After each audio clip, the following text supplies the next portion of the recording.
Let's get it, 580 Sports Talk, coming at you on a Friday. Congratulations, everybody. We made it to the end of the week. Your reward is 3 hours of sports talk on the sports voice of Kansas, 580 WIBW, FM 104.9, and online at 580WIBW.com. A special welcome to our video viewers this afternoon, watching us on our YouTube stream. 580 Sports Talk is the YouTube channel. You can also watch us on Facebook at WIBW News. So good to be with you. Lots to get to over the course of these next 3 hours as we talk some sports and set the table for the sports weekend to come. My name is Dan Lucero. Brendan Wrzinski is with me. Spencer Dupuis will be along in just a bit. Did you do like a Chris Collinsworth slide in there? A little bit, Brendan? A little bit. I missed the Collinsworth slide. Yeah. That's how you knew big game was coming up. Yeah, I guess he got a little too self-aware about it and self-conscious of it. Doesn't want to do it anymore. Well, I guess he told Al Michaels, like, when you leave, I'm going to stop doing it. Because I guess Al, I don't remember where I heard Collinsworth tell this story, what show he was on. But I guess when it's Al Michaels, he wanted to, do the old school thing. The play-by-play guys of yore would always have some sort of like essay they'd give at the beginning of a game. And Al Michaels wanted to do the same thing. So he would they had Chris Collinsworth off, not only just on the side of the camera, the space where they sit is not all that big. No. So Collinsworth apparently would like slump over a countertop on the side, like laying down almost. There's a lot more effort to the slide than we ever knew. Yes. So Al would say, "Oh, come on in here, partner." And he'd like recoil back to his normal spot. I didn't know. I figured he was just kind of off and then would slide over. No, he was doing that originally because Al Michaels wanted to pontificate first. That's amazing. We're already learning stuff today here on this edition of 580 Sports Talk. As I mentioned, we'll be with you for the next 3 hours. We're going to talk some Chiefs in this first hour. Interesting article about the AFC West today at The Athletic. And the idea that the West has loaded itself for bear against the Chiefs' divisional juggernaut and done so at the head coach level after previously trying to out-talent the Chiefs. And it's a changing competitive environment for the Chiefs. And the question is, do the Chiefs need to change themselves? We'll also talk about a little NFL draft stuff today. Not going too deep into the mock draft stuff, but very interesting piece from Matt Miller of ESPN talking about just how many first-round talents are in this draft. That's the difference between first-round talent and first-round pick. First-round talents would go in the first round of any draft. First-round picks sometimes just happen to go in the first round because of the draft in question. And it's not, according to Matt Miller, a particularly deep draft when it comes to real first-round talents. We'll discuss that. And we'll talk Chiefs with Matt Derrick at the bottom of this hour, our Chiefs insider from ChiefsDigest.com. We'll get Matt's thoughts on a couple of minor transactions this week for the Chiefs, including the Mike Edwards reunion, and start to dive into some draft stuff with Matt, with the draft now less than 3 weeks away. Matt Derrick coming up at the bottom of this hour. We got some baseball to get to as well. The boys in blue back home at the K to start a 7-game homestand tonight, with the first of 3 against the Baltimore Orioles. 6:40 first pitch, 6 o'clock pregame right here on your home of the Royals since 1969, 580 WIBW and FM 104.9. We'll preview the series a little bit. Orioles have scored a bunch of runs, haven't had great results on the win-loss ledger, but long season to go, and it's going to be a big challenge, an even bigger one for Royals pitching given who is returning to the Orioles lineup. Also, your friend and mine, former summer intern Trenton Kraxner, has a piece at Royals Review today about MJ Melendez. It's amazing the data that we are privy to for baseball continues to expand. And some of the new data that we are privy to shows us exactly what the adjustments are that MJ Melendez is trying to make, and one promising early season development, even if the numbers have been anything but. Yeah, there's a stat in this piece from Trenton that I like. Obviously, you can measure it. It's literally a measure of distance. I just didn't know anyone did. Yeah, it's brand new. Baseball Savant just measuring everything now. Yeah, it's incredible. Yeah, they're going to, soon enough, we're going to know, like, who eats the most sunflower seeds. Well, what did we do a whole segment on last season? Was it something about bat speed? like bat speed off the shoulder or something through the break of the wrist. I don't remember what it was, but it was something crazy like that. Yeah, I think bat speed is fairly new. It was something to do with speed of the swing itself. It was kind of incredible. So we will get to some Royals baseball. We will preview tonight's series opener. Seth Lugo on the bump for KC. Dean Creamer on the mound for Baltimore. We'll get there. We'll talk some college hoops today as well. What do KU and K-State need specifically in the transfer portal, aside from like bodies, people, players to fill out the roster? That's an even more pressing need for KU with all of the departures to date. Well, what exactly do they need? We'll try and answer that question, and we'll preview tomorrow night's Final Four contest, Duke and Houston, Alabama and Florida in San Antonio. What a great host site for the Final Four San Antonio is. And maybe I'm just saying that because that's the one I've been to, but man, they really knock it out of the park when they host the Final Four, and they're going to do it again at the Alamo Dome this weekend. Yeah, it's awesome. Perfect city for an event like that. Things are walkable. Like there's always stuff around. It's a city that really enjoys sports, really enjoys basketball, obviously. Great. I can't believe it's been 7 years since they've held the Final Four there. Yeah, I guess we had a pandemic in the middle there. Such a good event city. Yeah, it is. That I would be okay if they just kept like San Antonio and New Orleans and Indy. Indy's good for it. Yeah, Atlanta's pretty good too for your the Southeast contingent of basketball fans. But like, if they didn't go anywhere else ever for the Final Four, like, does it need to be in Dallas that bad? Does it ever need to be in LA? No. Does it need to be in Detroit? Like, no. Like, take it to the cities that do it best. It's like the Super Bowl. Like, you can't tell me the Super Bowl ever needs to be in Minneapolis again. Like, come on, that's not an event city. Probably not. No, although they do have those cool indoor walkways in Minneapolis. That is true. You only need those. That's solving a unique problem to Minneapolis. So the future Final Fours, Indy is next year, Detroit in 27. If you're going to put it in a football stadium, put it somewhere where you can like do other stuff. I guess Ford Field's kind of in among stuff. 2028 is going to Vegas. 2029, where is the 2029 game going? I can't find it on here. I do know that 2030 is going to Arlington, puke. 2031 back to Atlanta. It's never been to Atlanta. Nah, that can't be right. And maybe it's never been to Mercedes-Benz Stadium. Surely they played it at the Georgia Dome. They played it once at the Omni Coliseum. But I believe it has... Really? They never have... Okay, 3 times at the Georgia Dome. Yeah, I was about to say. Yeah. For some reason, this list is ordered by arena and not by just city. Man, who cares? The Omni, that takes you back. If you ever see pictures of the Omni, it looks like an upside-down egg carton. That's pretty funny. That was cutting-edge design back in the 70s. They tore it down in Phillips Arena, or State Farm Arena, I guess it is now, sits there. But anyhow. 2029 is going back to Indianapolis. It just goes to Indy every 4 years. That's fine. Indianapolis is like, that's the state of basketball, and I am totally fine with it being in Indianapolis. Should be there more often than every 4 years, to be completely honest. I'd be fine with it being there every 3 years. Anyhow, we're going to talk about this year's games in San Antonio a little bit later on the show, plus all of the Friday staples, 5A Sports Talk headlines, top of the 5 o'clock hour. Round of What Is Wrong With You. We'll pick a weekly champion. We got On Second Thought and Change My Mind still to come as well. Plus your interaction with the program today. You can text the show. 785-272-9429 is the text line number. Shoot us a text, 785-272-9429. You can also get at us in the live chat on our YouTube stream. If you are watching the YouTube stream on 580 Sports Talk, our YouTube channel, there's a live chat on the web browser and in the mobile app, and you can jump on in there and interact with us and your fellow listeners throughout the program. Hello to Vance and Ryan, and thank you for the compliment about my sweatshirt, Ryan. Appreciate that. Flattery will get you everywhere on this program. And thanks to those of you who are watching and those of you who will tune in to catch us on our YouTube channel, 580 Sports Talk. Subscribe today if you have not to our YouTube channel. How many times would you say you've seen The Departed?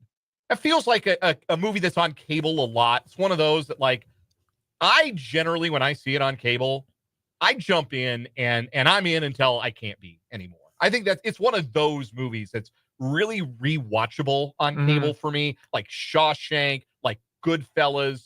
A lot of movies like that. See, I think I've only actually watched the entire movie twice because to me, The Departed is a watch the whole thing movie. Like, there are some, there's only 40 minutes left. Okay, I'm going to watch those 40 minutes. I want to see the entire thing. That's fair. So I've only seen the entire movie a couple of times, maybe 3 times. Great film. Didn't it win? It won at least an Academy Award. The Departed? Yeah. It may have won Best Picture. I can't say that I remember for sure. Legendary film. Yeah, it's a great movie. Scorsese. It did win Best Picture. How about that? Yeah, it was Scorsese's first, I think. Yeah, Scorsese's Best Director. His only Best Director is for The Departed. Crazy. Yeah. Anyhow, I've seen the movie quite often. It is one of my favorites. It's one that I own. I don't have like an extensive movie collection, but I do own The Departed. I also own Goodfellas for what it's worth. 2 extremely rewatchable movies. Shout out to Marissa Tomei. I'm glad you made the point about it being a movie that you watch front to back, because the way the movie starts, you've got Frank Costello's monologue. He's narrating as you're seeing the action. Frank Costello, of course, played by Jack Nicholson. And the first thing he says in the movie is, I don't want to be a product of my environment. I want my environment to be a product of me. And I was thinking about that today in relation to the Kansas City Chiefs, because they have lived in an AFC that has been a product of them since they turned the AFC title game into the Arrowhead Invitational. And that has gone doubly true for the AFC West division, who not only, you got to get through, for Baltimore and Buffalo and teams like that, you got to get through the Chiefs at the end. For the Broncos, Raiders, and Chargers, you got to get through those guys just to make the playoffs. You got to get through those guys to have a chance to get through those guys. So it's doubly important for Denver and Los Angeles and Las Vegas. And so back in the offseason before 2022, we saw those 3 teams really load up for bear, right? That was the big offseason before the 2022 season. This is where the rubber meets the road, and this is where we're going to really load up, take our big swing at the Chiefs. For Denver, it was getting a franchise quarterback. And then they didn't get Aaron Rodgers, and they settled for Russell Wilson. For the Raiders, they went out and they traded for Devontae Adams. They said, the Chiefs are going to trade Tyreek Hill. Okay, now we have the best receiver in the division and maybe the best in football. The Chargers went out and added Khalil Mack that offseason, pair him with Joey Bosa and give themselves a fearsome pass rush. But the attempts to out-talent the Chiefs by those organizations did not work, in large part because the head coaches in question at the time were Nathaniel Hackett, who I genuinely believe is either the worst or the second worst NFL head coach of all time. And you can talk me into second worst by reminding me of Urban Meyer. But Nathaniel Hackett in Denver obviously didn't make it a full year. No. Brandon Staley didn't last that much longer in Los Angeles. Also terrible. Josh McDaniels was the coach also in Vegas at the time. So now you look at the coaches in the AFC West, and things are very different. All 3 teams that are not the Chiefs have hired coaches who've all been to the Super Bowl. Sean Payton and Pete Carroll have won it. And those coaches bring with them very high floors. The history shows for Payton, for Carroll, and for Jim Harbaugh that there is only but so bad you're going to be with one of those 3 guys on your sideline. So these franchises have lifted their floors with their coaches and now hope that they can catch up talent-wise so that their ceiling matches that which we have seen from the Chiefs in recent years. So my question then is this. Has any of what those AFC West teams, and you can throw the other AFC contenders in this mix too. You can throw in Baltimore. You can throw in Buffalo. Has any of what they have done in recent years to try and counteract what the Chiefs have done, when the Chiefs hit the throttle and went from, oh, hey, they broke the Super Bowl drought to, oh my God, they're in the AFC Championship game every single year. They are the final boss. We have to beat them if we're going to do anything in this conference. Has any of what those teams have done, stylistically, talent-wise, scheme-wise, put the Chiefs in a position where they have to be a product of this environment? Or is everything still a product of the Chiefs? I would start to argue that the Chiefs are no longer the tone setter in the AFC, that they are in a position where they're not the ones creating the environment in total anymore. Now, can they still win, even if that's not the case? Yeah, obviously, they went to the Super Bowl and won 15 games this past season. But I would take a look at all of those other teams that we have been over. And what is one thing that they are all trying to do or have been able to successfully accomplish? Let's look outside the division for a moment. What can Buffalo do really, really well? They can score on you because they've got a Patrick Mahomes is a unicorn in one way because of the arm talent and everything that comes with that, the combination of strength and talent and accuracy, IQ, all of that. Josh Allen is also in that category, but he's a yak who can throw. It's unbelievable what he can do with that size and with that body type. So they can score, and Josh Allen is going to find a way to put up points. It might take 13 drives, and he might turn the ball over a couple times, although he didn't this past year, but they are going to find a way to put points on the board. Defense, you trust that your defensive coaching staff, Sean McDermott, they're going to figure it out, but they're going to put points up. Baltimore this year, what did they do going into this past season? They just decided to steer all the way into the skid. You know what? We're really good at running the ball, and Lamar's a really good passer. He'll figure it out even with nobody better than Rashad Bateman catching the ball. Sorry, Zay Flowers. We know we're good at running the ball. You know what we should do? Be even better at it. Let's add a Hall of Famer who's still really good in Derrick Henry. Second team All-Pro. He was awesome, and they just steered into it. They can score. Their defense, again, it's good. It's better than Buffalo's, but they're still they've got some pass rush issues. They get beaten over the top quite a bit, but they're going to score, and you're going to have to find a way to keep up with them. Even in the division, you've got Denver. Broncos are going to score, and it might not always be because of their quarterback. It might almost sometimes be in spite of him, but Sean Payton's offenses are going to score. Defense also has gotten better. The Chargers, they are doing it differently. They want to beat you with efficiency and kind of pounding it out and lower possession games, but they're going to do it, and they're going to do it successfully. And they made it to the postseason when I thought they had no chance to make it to the postseason this past season. Even the Raiders, who I think talent-wise are far behind everyone else, what are they going to be with Pete Carroll? A pain in the ass to play. They're going to always try. The effort is always going to be there. Maybe like a little bit dirty here and there. They're going to be a pain in the butt to play. And they brought in a real serious quarterback in Geno Smith. I still think their talent is a problem. I think they're going to put up some points. I think they're going to be better offensively to the point where you can't just we only scored 17, but they only scored 9 somehow with no field goals, and that we got to beat them. All of these teams, I think, have found better ways to maximize their offense. I would say that's my biggest problem with where the Chiefs are. They can put up points. They put up 30 in the playoffs. It took them until they played the Bills in the AFC Championship game to score 30, but they scored 30 against the Bills in the AFC Championship game.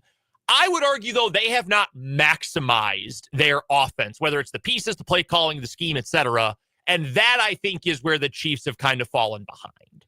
So the Chiefs plan to win games last year, and it seems like moving forward, even you could go to 2 years ago, was we're going to be in this game in the fourth quarter. We're going to be up a score or we're going to be down a score. We're going to be in this game. And in the fourth quarter, we have the best player on the field, and we have the X's and O's advantage on the sideline, and we are going to out-execute. We are going to make fewer mistakes. And when it comes down to it, 15, the force multiplier that is Patrick Mahomes, is going to go win us this football game. Mm-hmm. And if he doesn't go win us a football game, Steve Spagnuolo is going to dial something up that you've never seen, and Chris Jones is going to win us a football game because he gets a sack on 3rd and 19. So that has been sort of how the Chiefs have, and I think that makes what the teams in the AFC West have done really interesting, that the West looked at their rosters and said, talent-wise, we're not that far behind, but it doesn't seem to matter.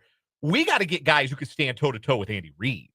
That's where I think it's really interesting to look at the West and look at their coaching hires. And you got guys who have resumes. I mean, Reid blows those guys out of the water in terms of, Super Bowls won, games won, all of that. But you got guys who've been on that sideline in the Super Bowl, 2 of them who have won it. And I think that that's telling.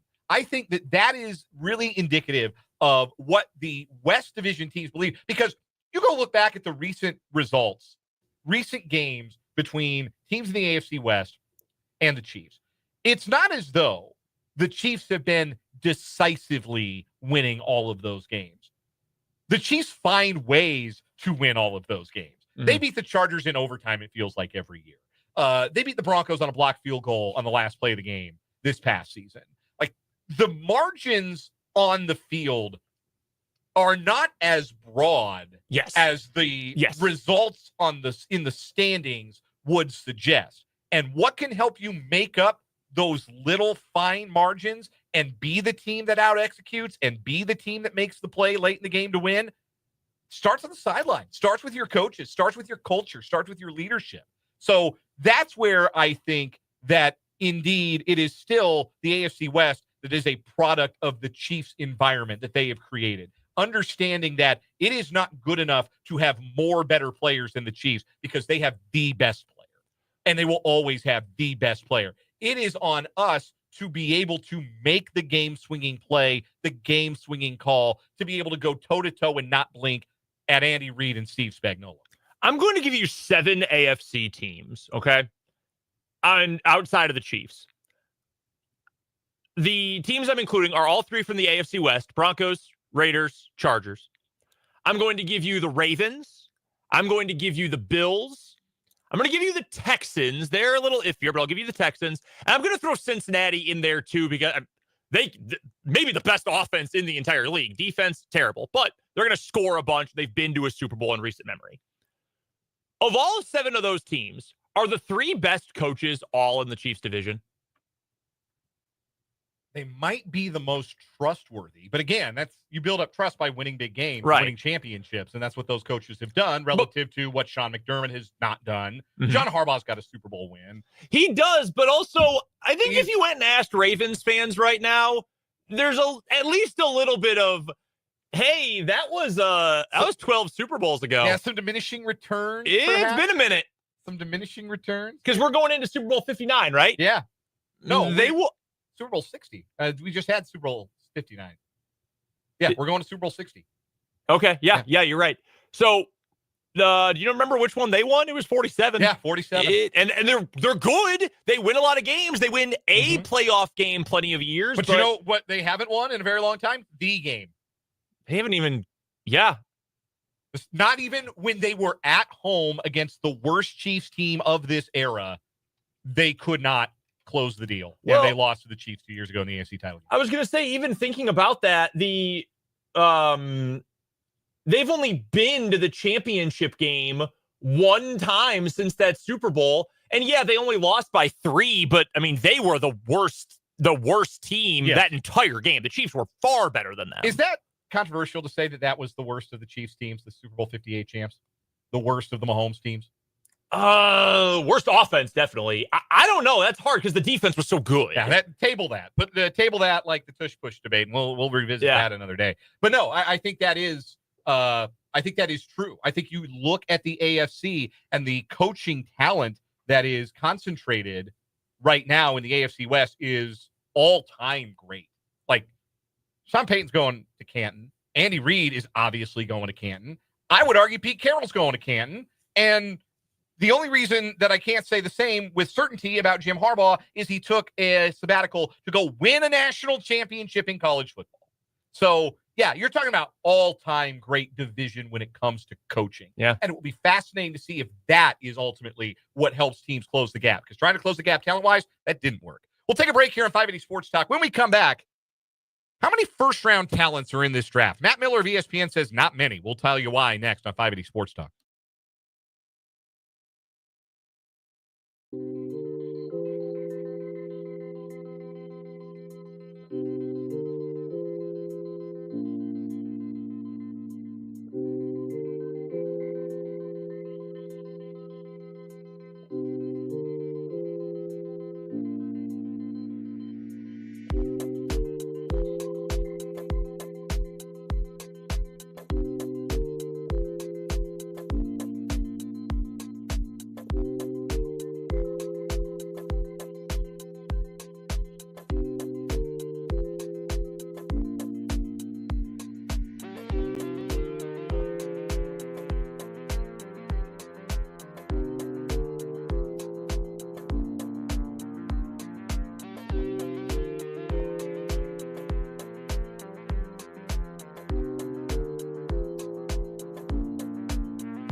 3:33 on 580 Sports Talk. Matt Derrick, Chiefs Insider, coming up here in just a moment.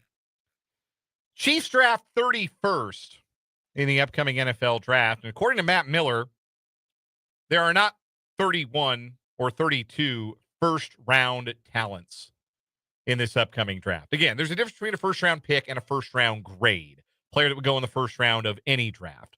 Matt Miller argues that there are only 13 players with a first-round grade, including 0 quarterbacks. Does not believe that Cam Ward or Shedeur Sanders would be first-round picks in any draft. I am inclined to agree with both. I've come around a bit on Cam Ward. I would probably put him in this, not Sanders, but I don't have a problem with not including him. I think it's fair. It's a fair opinion. I would probably have him on here, though. I think I would extend this out a couple more, just based on my feelings, my belief, etc. I would probably have Cam Ward on here. Also, he's got no linebackers on here.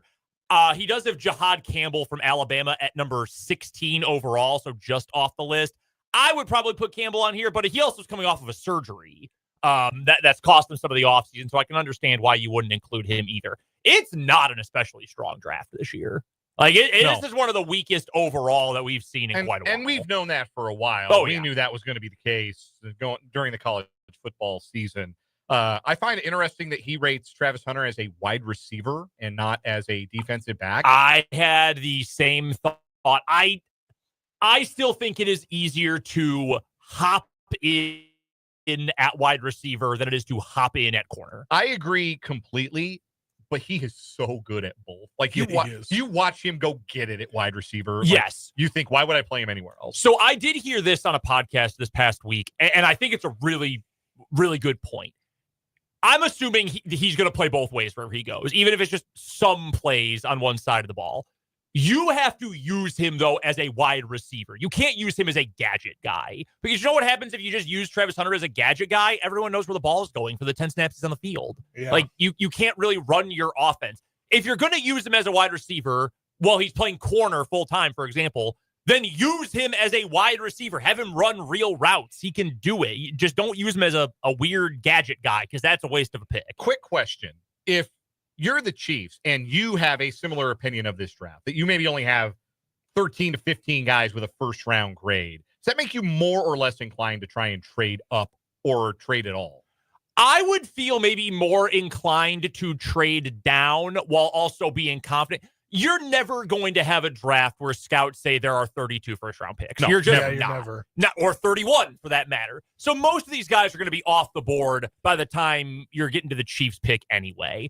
I would be more inclined to trade down and say, look, we'll take maybe a little less in terms of the elite talent to get depth and solid high floor guys in round 2, round 3, as opposed to taking a risk on a guy who is maybe a bit of a more iffy prospect. So I would be content to stick where I am. If I'm the Chiefs, you're going to hit pretty much average value at the end of the first round anyway. But if I'm going to trade, I'd rather trade down. Unless my guy Kenneth Grant is there, in which case trade up. One other real quick one before we get to Matt. You know who notably from the offensive group is not on the board here? There are 2 wide receivers. Neither is Ted McMillan. Interesting. Luther Burden is, and I agree. People are overthinking Luther Burden. Draft him. He's a good football player. I would agree. His quarterback was Brady Cook, guys. Don't hold that against him. Let's take a timeout. Matt Derrick joins us next for our Chiefs Insider on 580 Sports Talk.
We are joined on the Playing Place Wine and Spirits hotline by Matt Derrick of ChiefsDigest.com, joining us for the Chiefs Insider, as he does every Friday on this program. Matt covers the Chiefs at ChiefsDigest.com. You can find him across social media at Matt Derrick. Matt, let's start with the agate type in the back of the newspaper. A couple of minor transactions for the Chiefs this week. First, Mike Edwards back at safety for the Chiefs. What do you make of this move, and what do you see as Edwards' role for the 2025 Chiefs? Yeah, I love the agate type reference. Absolutely. Yeah, we're old school guys, man. We used to read the back of the sports page. That is right. And a nice addition piece. I mean, you can always use veteran depth at bases, and the Chiefs have a lot of youth at safety. Really Deion Bush is their longest tenured veteran there. So having somebody with a lot of experience come in, certainly good for the off-season progress. They're backed up there for injuries. And different spots for probably Mike Edwards than was a couple of years ago. Now, I mean, in this role, he's going to be more of a backup probably than a starter. But definitely gives the Chiefs some nice presence back there and a little bit valuable leadership. And certainly a guy who's familiar with the defense as well. He's not going to obviously replace Justin Reed's production snap count, but is there the hope that maybe he replaces sort of that mentorship role for a guy like Jaden Hicks, who projects to step in as a starter next year? Yeah, I think definitely so. I mean, it's especially like I was talking about, Brian Cook is now going to be the longest tenured veteran outside of Deion Bush, and Deion Bush is a different role there. I mean, he's a special teams player. That's mostly what he's got. It helps to have somebody who's more of a playmaker on the field, who's got that kind of veteran experience. And with Edwards, that's absolutely a key case. And and I think also, even when you've got, some young guys that you still don't know what they've got, and, maybe especially like Brian Cook, who had maybe an up and down season last year coming back from the ankle injury, just having that presence there and, knowing that you got a guy that you can count on if you need somebody in a pinch is pretty valuable. Another move the Chiefs made earlier today, a little bit of depth on the defensive line. Janarius Robinson, former Las Vegas Raider, signing a deal with the Chiefs. Is this a camp body, or might there be something more with Robinson, a former fourth-round pick? I mean, like you said, former fourth-round pick for the Vikings back in 21, still a pretty young guy. I mean, he turns 26 in May. So, maybe something still you can a little tap into. Been a part-time player for the Raiders last couple of seasons, 16 games, just 3 starts, only 1.5 sacks, and in his NFL career. So, not a guy who's had a lot of experience and jumped out. He's obviously had suspension he's had to deal with too, and some off the field issues. So there's a lot of talent I think still there. It's just whether or not you can tap into it. Matt Derrick is our guest. He covers the Kansas City Chiefs better than anybody and does so over at ChiefsDigest.com. He joins us on the Fleming Place Wine and Spirits hotline every Friday here on 580 Sports Talk. Matt, let's talk a little draft. I know it's your favorite question when we get to this time of year. As we stand today, 3:44 on April 4th, 2025, the Chiefs' position of choice with the 31st pick of the draft will be what? It really could go a lot of different directions, but I'm starting to lean more and more towards defensive line and specifically defensive tackle. I think that's where the most depth might be, and because I think that the Chiefs are going to be in the perfect advantage spot of being able to take the best player available, and I think there's a reasonable chance the best player available might be defensive tackle. Yeah, there's a lot of depth when it comes to defensive linemen this year. It's one of the few positions in the draft that actually has some real depth and more than like 3 good players. Have you gotten a chance to go through any scouting reports, any film, and seen any guys you really like at that spot? Yeah, Nick Jacobs and I on our 41 is the Mic podcast went through that this past episode, going through the defensive line in particular. And, and I think the name that jumps out the most to me as far as, a realistic player who might be there at 31, Walter Nolan from Mississippi, really kind of jumps out. I mean, there's probably, most takes seem to be like maybe there's 4 defensive tackles that are first round caliber, and you can find them in a lot of different orders. I mean, there's going to be some who'll tell you that Walter Nolan is the best defensive tackle in the draft, and there's going to be some others that will think the Michigan kids, Mason Graham, Kenneth Grant, maybe they're going to be the best first two off the board. Nolan, I think it could go a couple of different ways. I could see him going as maybe early as the low 20s, and he could still be there at 31, and maybe even early second round. But that's to me, that's the real, to me, a real sweet spot of this draft is just that defensive line position, and I think that tackle, and the reason why I lean that direction, I think there's just a pretty good chance that as much as there is some really good, edge talent out there, if you're the Chiefs, you might be getting the 7th or 8th best edge at 31, whereas you might be able to get 3rd best defensive tackle, and maybe even a guy that is legitimately, arguably, maybe the best defensive tackle. The wide receivers in this year's class, it's not the deepest wide receiver group. It's not one of those top flight groups like we've seen a couple of times in the past few drafts. But I do think there are some interesting prospects, especially once we get out of probably the top 20 or so picks. Is there a wide receiver that would intrigue you? Maybe not in the first round, but maybe within the first 2 days of the draft. Yeah, I mean, obviously, there's been a divergence of opinion on Luther Burden, and I mean, there's a decent chance Luther Burden might be available at 31. And even there, I mean, if I'm the Chiefs, if he's the best player on my board, I think I'd probably think about it. But like you said, I mean, there's going to be some talent available later on, and probably a couple of guys that there's the sweet spot for the Chiefs. I mean, especially having that 63 and 66 picks in the second round late.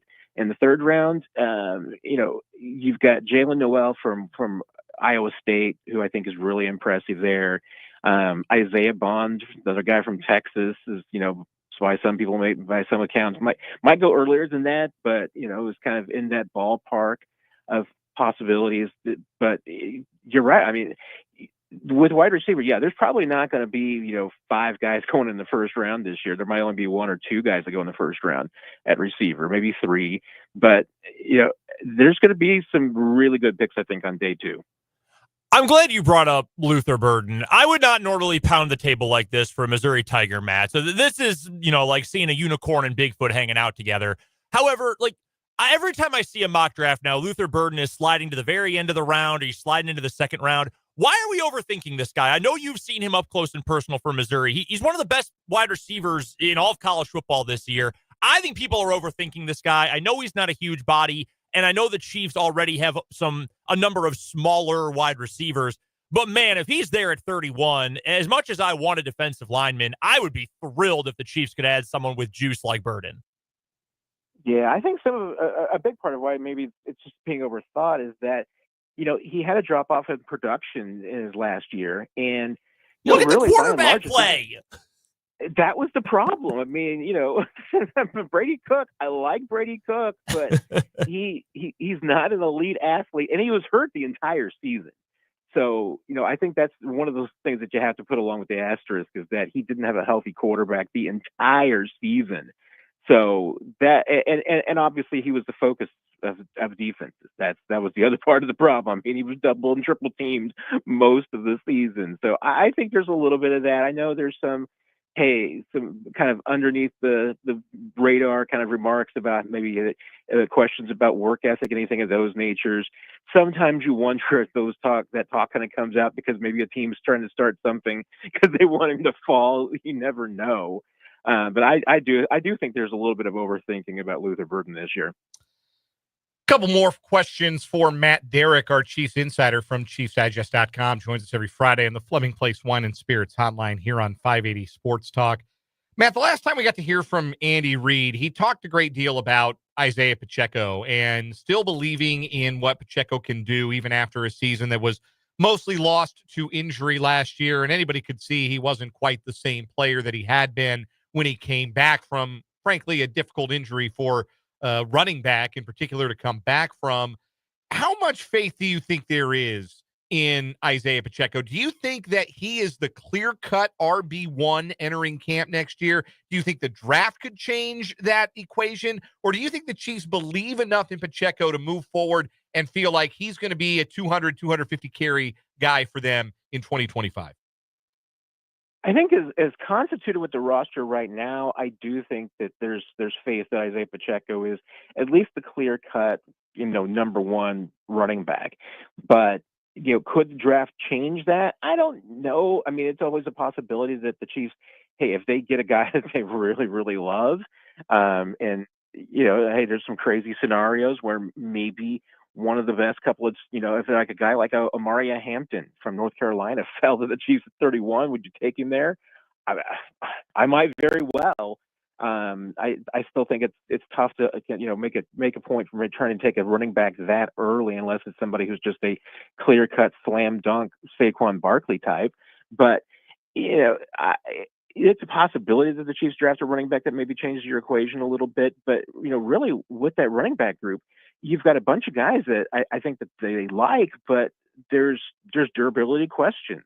You're not going to, I think, at this point, give the number one job to a Kareem Hunt because at his age, I think that there's just some concerns about overworking him, which I think you definitely saw last year that, the overworking led to him kind of having the drop in production after the first couple of games with the Chiefs. Obviously, Elijah Mitchell is a great player, a lot of talent, but hasn't been, an every down player in the past and has had an injury history. And honestly, Pacheco has the same problem. I mean, he hasn't been able to make it through an entire season yet without having some dings. And I think that's obviously some of the questions too.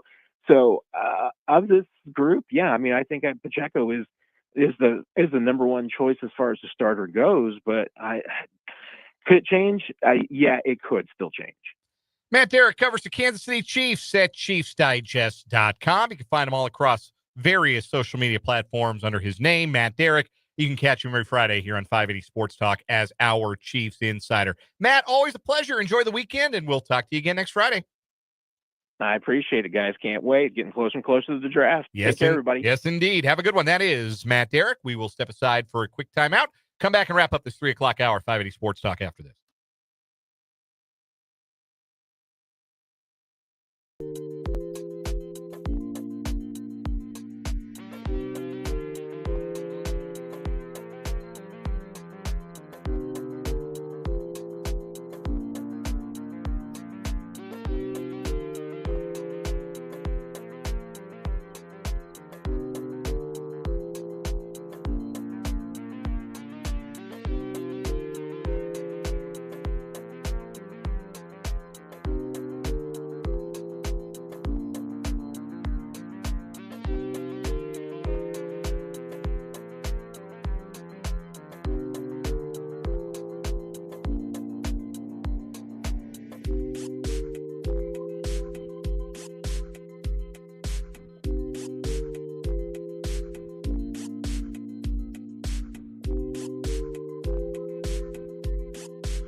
We'll wrap up this 3 o'clock hour of 580 Sports Talk with a little Change My Mind. Change my mind. MJ Melendez should have a longer leash than Hunter Renfroe in the Royals lineup. Ugh. Like, God.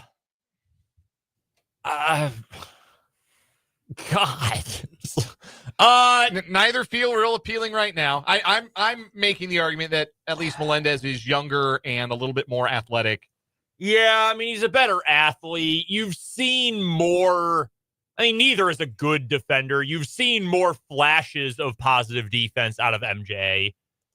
Yeah, I guess. Ugh. Just a strict platoon of the two would probably be amenable, like best case scenario, if you can make a platoon work, because Renfroe's always hit lefties fairly well, but they have to hit anybody to feel really good about it, and so far they haven't. Ugh, God, man, that's gross. I'll agree with you, but I don't really like it. Change my mind. Not including quarterback, the Chiefs should be open to any position, or kicker and punter. Should be at least open to any position punter, at 31. I would say they need a punter. Well, not at 31. No, at 31, no. Yeah. But they should be open to any position at 31. Yeah, I think their roster's in a position where they can go BPA for sure. And they have the flexibility then to trade up if there's somebody they really like, trade down. If not, they have done the work this offseason to put themselves in a position where they can go best player available BPA and not have to think too hard about it. Yeah. Spencer? Change my mind or my thought? Change my mind. Change my mind. Anything. Everyone's going to hate what I'm about to say. Alex Ovechkin is going to be the greatest hockey player of all time. No. He's going to do what Wayne Gretzky had did in a time where goal scoring is harder than ever. How are his assists? Yeah, is he gonna have goal more? It was so easy to score back then. So easy to score. Yeah, but so easy to score. And maybe that's because Gretzky was so great he made it look that easy. Also, Ovechkin's about to score 40-plus goals at the age of 39. He's an incredible specimen. He's really good at taking steroids. And and LeBron. And he broke a leg this year. Really good at taking steroids. I'm going to leave that alone. Coming on the 4 o'clock hour, we'll talk some baseball, some transfer portal on the basketball side. Do what is wrong with you. Stay with us. 580 Sports Talk.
Let's get it. 580 Sports Talk, hour number 2 on this fun Friday edition. Staying warm on a chilly one in the capital city up on Huntoon Hill. The gang's all here. Dan Lucero, Spencer Dupuis, and Brendan Dworzinski with you here on the sports voice of Kansas. 580 WIBW, FM 104.9, and online at 580WIBW.com. Also, on YouTube. Stream us today on our YouTube channel, 580 Sports Talk, or on Facebook at WIBW News. Watching us on YouTube is a great way to pass the time at work, kill off that final hour of the traditional 9 to 5 work week by hanging out with us on YouTube and jumping in the live chat if you haven't already done so today. We'd love to hear from you in the YouTube live chat. You can also text the program, 785-272-9429. Still to come on the program today, we got What Is Wrong With You? Going to crown a weekly champ coming up in a little while. Later this hour, we're going to talk about the portal needs for KU and K-State. Aside from bodies, because right now KU needs players. They need guys to fill out the roster. But what specifically are the kinds of players that KU and K-State need to be looking for, particularly given that their most recent forays into the transfer portal have not been particularly successful in terms of delivering the kind of team level success that that both KU and K-State would have hoped for. So we're going to get to that a little bit later on in the show. We'll preview the Final Four on Saturday. You'll be able to hear the national semifinals from San Antonio immediately following Royals baseball tomorrow, right here on 580 WIBW and FM 104.9. The national championship game will play in its entirety over on our sister station, the Big Country 94.5. That will air Monday night. We have Royals baseball Monday night here on 580. So the national championship game, we're bumping to the sister station, the Big 94.5 Country.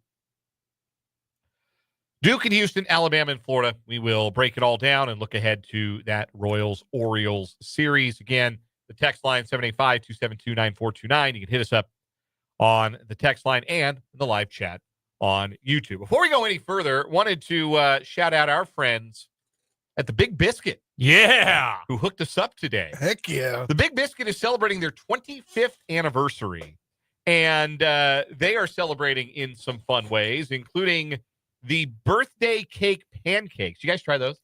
Yes, it was a lot better than I thought it was. There's a lot of sugar, right? Yes. Like it's a pancake covered in cake icing and sprinkles. It looked incredible. It does. I bet for those of you listening with children, I guarantee you your 7-year-old go nuts for the birthday cake pancake. Fact. Yeah. I am 38 years old, and I thought they were terrific. So, but they've got that going on right now for the 25th anniversary. Also, chicken biscuits at all Big Biscuit locations. Your choice of maple bacon with warm syrup or Nashville hot with honey drizzle. I tried the Nashville hot chicken and waffles. I think the Big Biscuit's got the best waffle in like the breakfast game. Pair that with a little Nashville hot chicken. Yeah, that's what's up. That was extremely satisfying. It was phenomenal. Chicken for their chicken biscuit is huge. Brendan and I split the biscuit, and yeah, you could have put 2 biscuits on with the piece of chicken, like a county fair pork tenderloin. It's a gigantic piece of fried chicken. So you definitely get some bang for your buck with the chicken biscuit or the chicken and waffles. And hey, delicious beverages too. I'm enjoying a Joel Embiid special here, a little Shirley Temple. Nice. I had the cherry berry lemonade. Uh-huh. I saw lemonade. You know where I was making a beeline to. Delicious. Yeah. absolutely phenomenal. I had the big lemonade guy. Oh yeah. Cherry. What was it? The cherry Dr. Pepper. I couldn't remember the name. It was good though. Yeah, the cherry vanilla Dr. Cherry Pepper. vanilla Yeah. Dr. Pepper. Yeah, very good. Yeah, they'll put cherry vanilla in any soda you want over at the Big Biscuit. Oh. Big Biscuit location in Topeka, of course, is at 29th and Wanamaker. Go see them for breakfast, brunch, and lunch. It's one of my favorite places in town, and they are celebrating their 25th anniversary at the Big Biscuit. May I share a new revelation for you? Yes, please. So, piece of news from the Division II basketball world. one day after we talked to Rick Peterson about the future for Washburn men's basketball, it looked like, hey, a lot of players look like they're coming back. Well, yesterday, the Division II leader in three-pointers in men's basketball, Braden Shorter, he entered the transfer portal.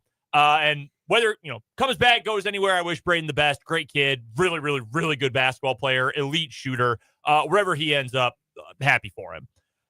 I'm just kind of going through a wormhole here on social media. He went to Kickapoo High School in Springfield, Missouri. That's right. Their Twitter handle is @Poo Basketball. POO Basketball. Man, I'll bet the Washington Wizards were pissed that handle was taken. Dog. They are the definition of poo in the NBA. You can't. Poo Basketball. Shout out to Pooh Richardson. Yeah, their baseball team I see under the You Might Like tab, Pooh Baseball. That's Dan's Rockies. Yeah, it sure is. And that's this weekend at Coors Field. Rockies A's. That's the entire weekend. Yeah, I needed to, I'm sorry for derailing the show, but Pooh Basketball.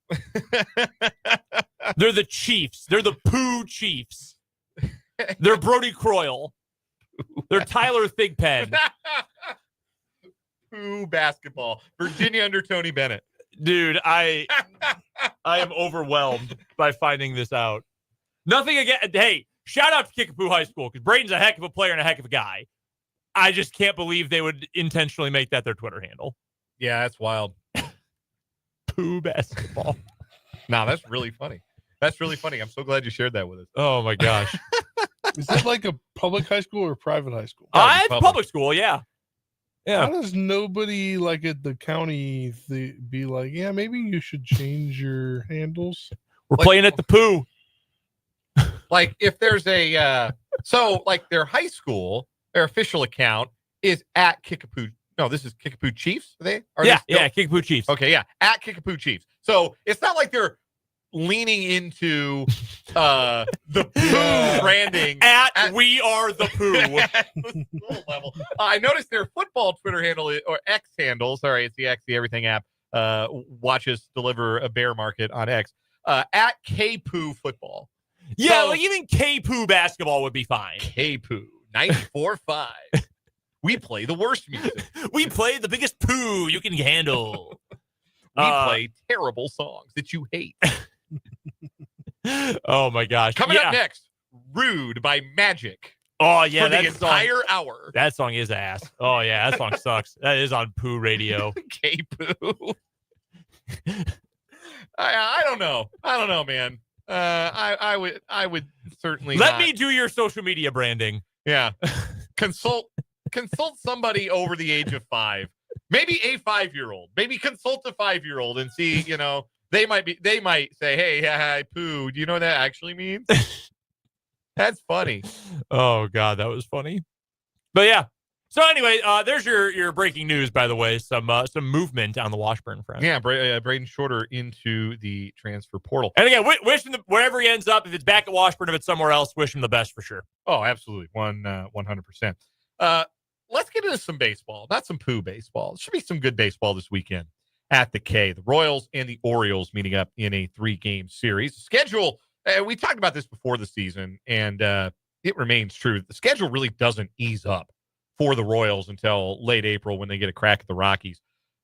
This 7-game homestand they've got coming up includes last year's playoff opponent, the Orioles, and the Twins, who were the preseason Pacoda and Fangraphs projection favorites in the Central, though certainly they have sputtered out of the gate to a 2-5 record. Still a talented roster and a team that gave the Royals fits at times last year.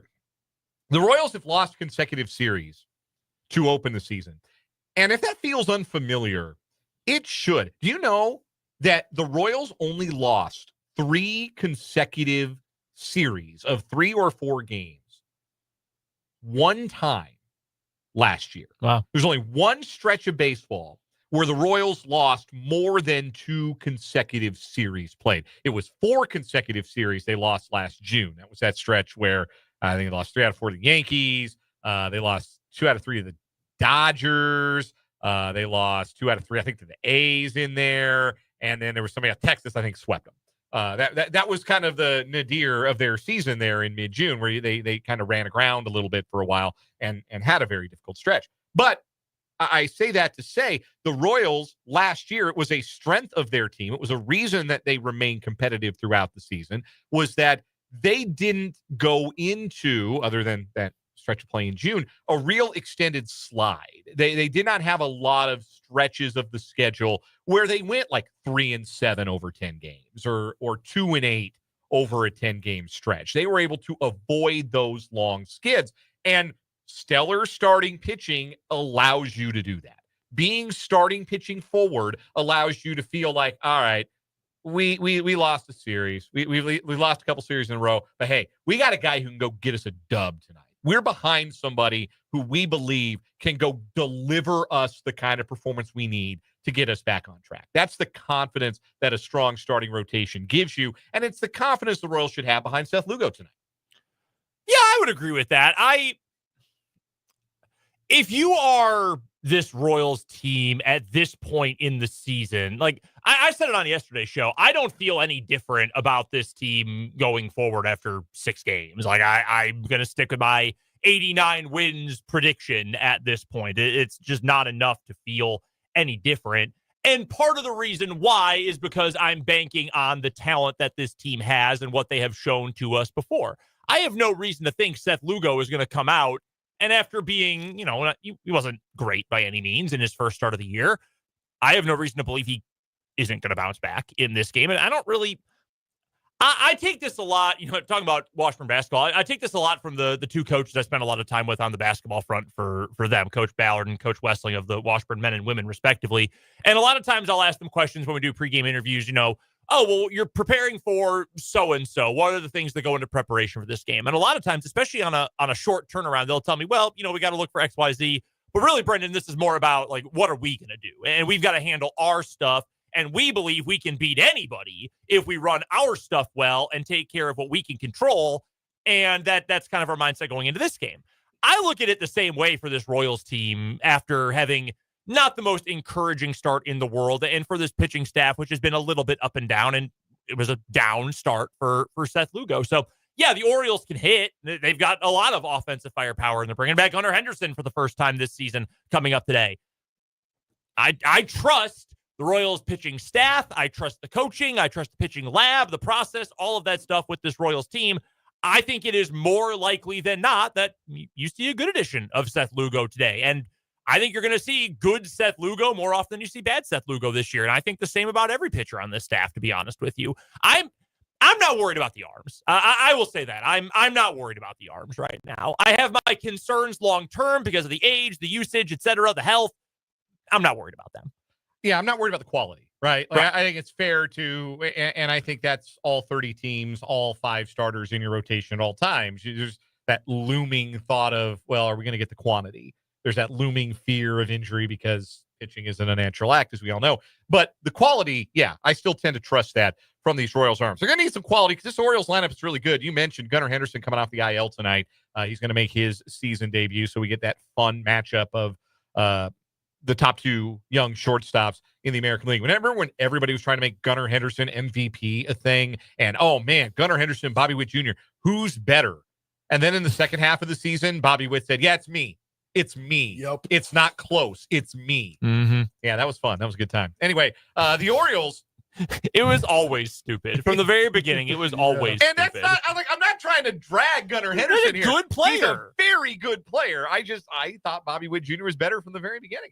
Gunnar Henderson is really good. He's better at hitting home runs. Yeah. And that's about where it ends. He's got that short porch at Coffin State at Cannon Yards. At where? That big wall. Yeah, no short porches at the K, that's for sure.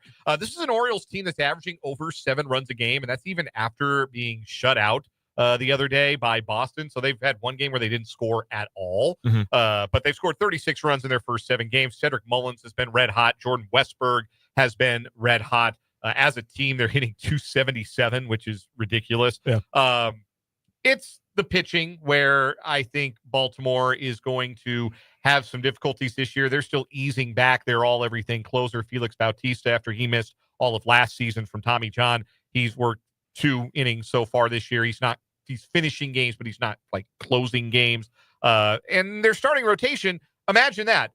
They had a real ace in Corbin Burns, and we're like, yeah, we don't believe in any of that. No, thank you. We don't really think we can come up with the loose change in the piggy bank to pay this guy. So now their ace is Zach Eflin. And when Zach Eflin is your ace, that means Zach Eflin is your ace. The Royals are not going to see Eflin this weekend. They're going to see Dean Kramer tonight. They're going to see the Japanese import, 35-year-old Tomoyuki Sugano on Saturday. And then Sunday, they're going to see the former Nebraska Cornhusker, Cade Povich, who had an underwhelming debut despite 8 strikeouts and 4 1/3 in his first start. Povich versus Bubic in that one. Povich versus Bubic. One with an H, one not with an H. Also a game you can watch locally on Channel 13. Yes, we had a texter point that out on the 785. There is an agreement this year with Gray Television to broadcast, I think it's 10 Royals home games. Most are on Sundays. This season, most of them are on Sundays, and some of those will also be available in the Topeka area. Now, I think this is the only one that's going to be on Channel 13, Correct. WIBW-TV. You'll be able to turn on CBS, and you'll be able to watch the Royals on Sunday. Man, where am I going to watch the end of the golf? I think the golf's on NBC this weekend. Where are they golfing this weekend? They are at the Texas Open. They are in San Antonio. I thought they just had the Texas Open. Was it the Houston Open? Oh. Yeah. Important distinction. Yeah, Clearly. next week's the best week. And then the week after that, is the Masters. Well, America's leading Masters tout is doing the math and putting the numbers together and looking to give you the winner of the Masters for a 3rd consecutive year. Anyway. Who are you picking? I'm not telling you yet. It's not Masters week yet. All right. I got to see how guys come through the Texas Open. Rory McIlroy's getting his elbow looked at, man. I need all the info before I can make a pick. Oh, Rory McIlroy. Come on. I mean, Come Tiger's on. thinking about going out there, right? Anyway, one other thing Royals related I want to get to, and thank you for reminding me to bring that up. Thanks to you, Spencer, and thanks to the texter from the 785. That yes, if you are without a cable box or a cable subscription to the FanDuel Sports Network.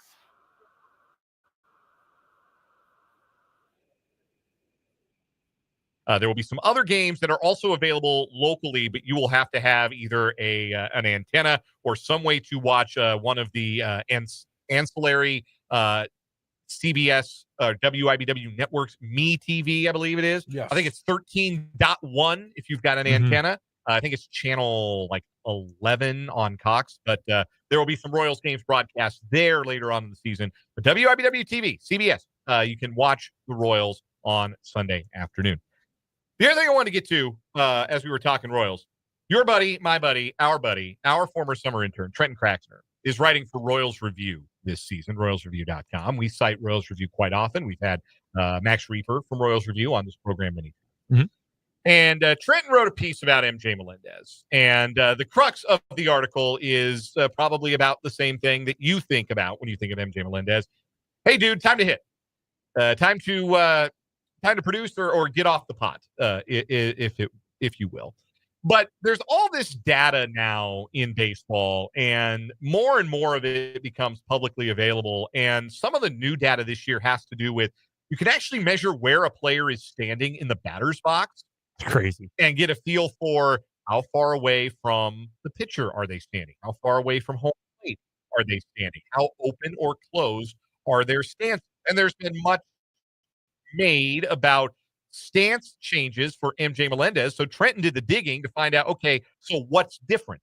Well, what's different this year? He's standing closer to the pitcher, a little further away from the plate, and a little bit more of a closed-off stance than that wider open stance with the bent knees that you saw last year. Trying to close himself off a little bit. Those things, trying to close yourself off and getting off the plate a little bit, that might be an effort to try and get away from something that I think has been detrimental to Melendez as a hitter. The idea that he's become so pull happy. And the reason you become pull happy is where do most of your home runs go? The pull side. Yeah. Most of your power is to the pull side. There are some freaks out there who hit a bunch of home runs to the opposite field. There are Shohei Ohtani's and like Pete Alonso hit an opposite field home run. Like the guys who do it. But for the most part, for the ordinary power hitter, your pop comes to the pull side. And I do think a lot of what has plagued MJ Melendez has been a change in philosophy from I'm going to see a bunch of pitches, I'm going to use the whole field to I'm trying to hit a bunch of home runs. I'm trying to yank the ball to the right side. And he ends up rolling over a lot. I do. I think that a change in approach is as important as a change in stance. But there is one number here that I do think is promising because another issue for Melendez last year was he just couldn't catch up to fastball. He got beat with velocity in the zone a lot. And he can't get beat as often in the zone as Melendez did last year. Baseball Savant measures bat speed. And Melendez has increased his swing speed close to 1 full mile an hour this year so far, which is good. That's a positive. That should allow him to cover a bit more of that velocity, get to more fastballs, even if in a very small sample it has not yet. That is something that I think if you are still holding out for some production and the possibilities of what MJ Melendez could be, you can look at a development like that and say, okay, this is something tangible. This is something we can work with. And this is a reason to give him more than just 2 weeks to decide if he can hit big league pitching anymore. Do we need to ship him to Omaha? You just got to do it, man. Like, I know that's reductive, and I appreciate the effort to do something new and to shift around in the box and to make some adjustments to the mechanics of the swing. I don't care until he actually does it. And maybe that's not fair to him. And I know he's still relatively young, and I know he's got the athletic tools and all of that. You just got to do it. And at some point, you can have all the tools in the world, but if you can't put it together, you can't put it together. And we're tired of hearing about labor pains. We need to see some babies. There are only 2 players in the offensive, position player group for the Royals that are untouchable. One is Bobby Witt, and the other, for different reasons, Salvador Perez. Like, you could upgrade everywhere. I love Vinny Pasquantino. I said Vinny Pasquantino, when we did our season predictions, was going to be an all-star this year. You could find a better first baseman or DH than Vinny Pasquantino. Like, that's possible. It would cost you a buttload, but you can do it. Every single person who is starting in the outfield for the Royals is replaceable. And I think the way the Royals should approach this, I'm not saying they're not, but the way they should be approaching this season, trade deadline, waiver wire, whatever, we should be looking to improve on all of those spots. And if we get to a point where MJ Melendez starts, it takes him a month, but then he starts tearing the cover off the ball, and all right, it clicked. Whatever he's done to the mechanics of his swing, his positioning, all that, it has clicked. Here we go. Awesome. Great. That's wonderful. Until we get to that point, he is not good enough that you cannot replace him. And in fact, I think you should be looking to replace him, but also Renfroe, and frankly, Isbell too, even though he does have an elite tool with his defense. Those are all, you need to produce more offensively. Yeah, they can't be nothing. Right. They can't be complete ciphers. And through a week, they have been. But again, you like to see at least something tangible that you can look at and say, okay, there's something that is positive happening here that could potentially lead to better results. And if it doesn't, you got to do something about it. But it's nice to have something tangible. So shout out to Trenton for that article. Go read it, royalsreview.com. We'll take a time out here. When we come back, so what is wrong with you? We're going to crown our first weekly champion of the month of April here on 580 Sports Talk.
Time for What Is Wrong With You on 580 Sports Talk. What is Wrong With You? Sponsored today and every day by our buddy Mo. Ryan Mowinkle, State Farm agent, Mowinkle Insurance and Financial Services. Why don't you give Ryan a call?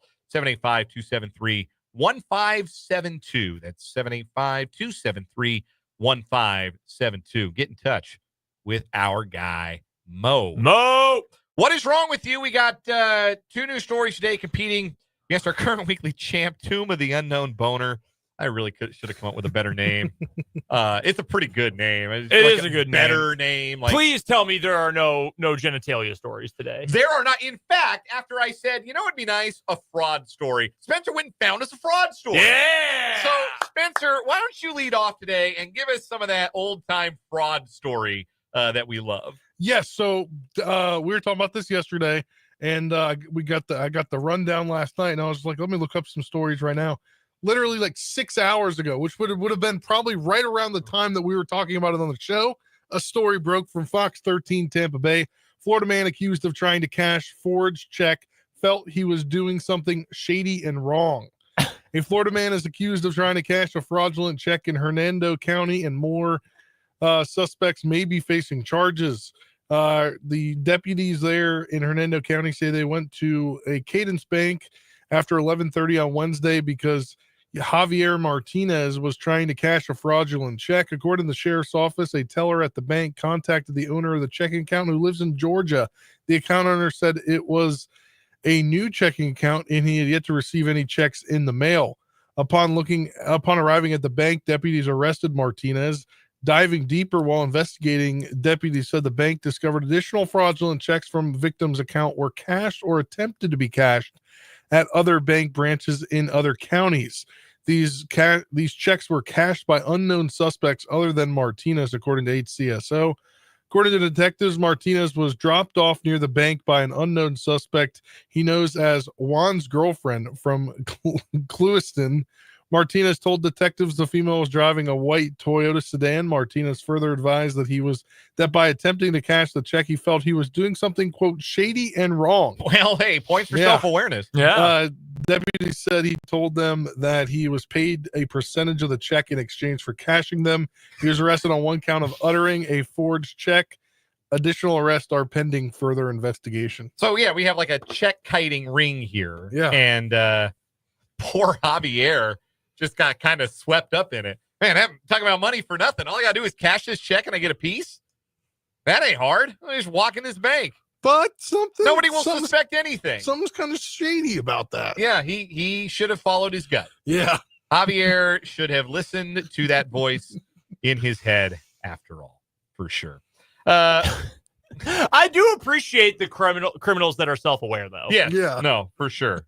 For sure. Hopefully they find the mastermind behind the entire scam. For my story, we have the theft of a chicken. We're going to the other coast, Kitsap County, Washington. A man was arrested after he allegedly broke into his ex-girlfriend's house and stole her live chicken named Polly, all just released from police custody. The unidentified 50-year-old man allegedly kicked in his ex's door, grabbed the chicken, and yelled, "I've got Polly," multiple times before running into the woods, according to a 911 call from the victim. Police body cam video showed police tracked the suspect into the woods, finding him still clutching Polly close to his chest.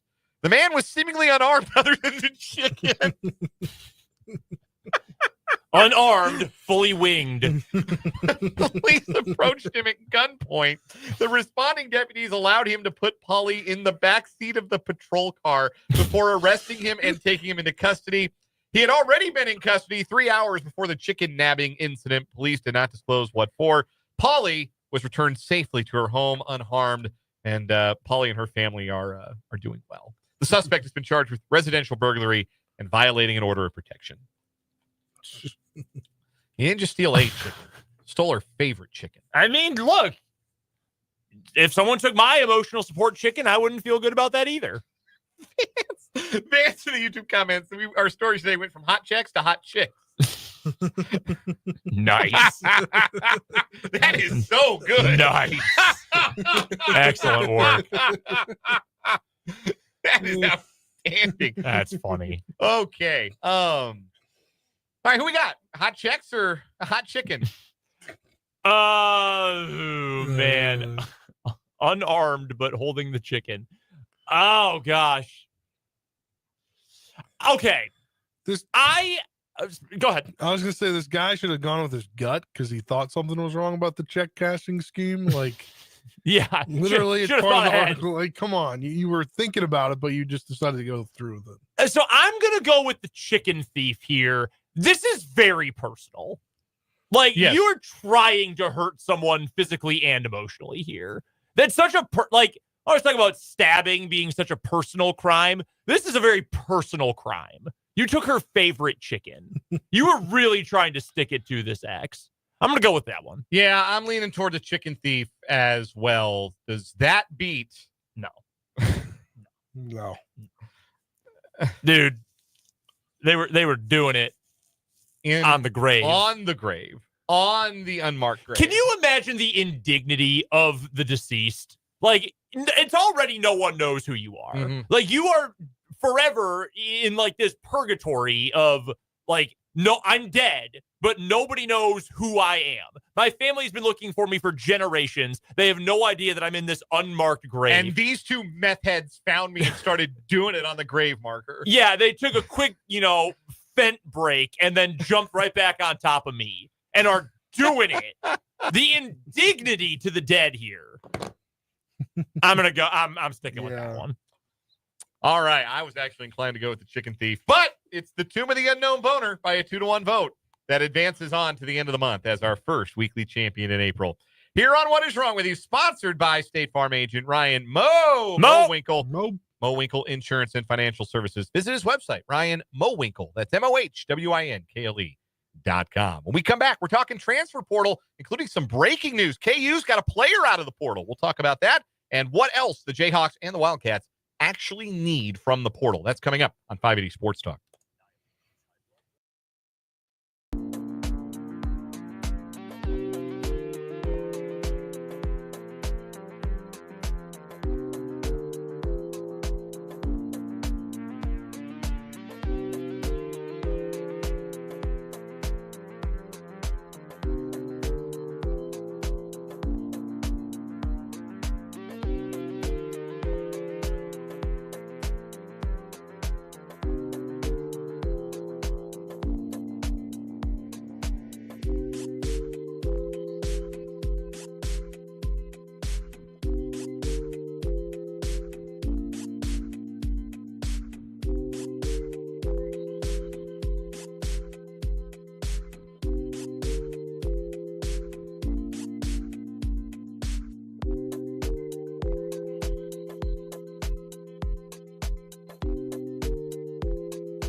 Paul in the YouTube comments says that our weekly winner on What Is Wrong With You should actually be called the Monster Mash because it was a graveyard smash. Vile. That is dirty. You need to take a bath.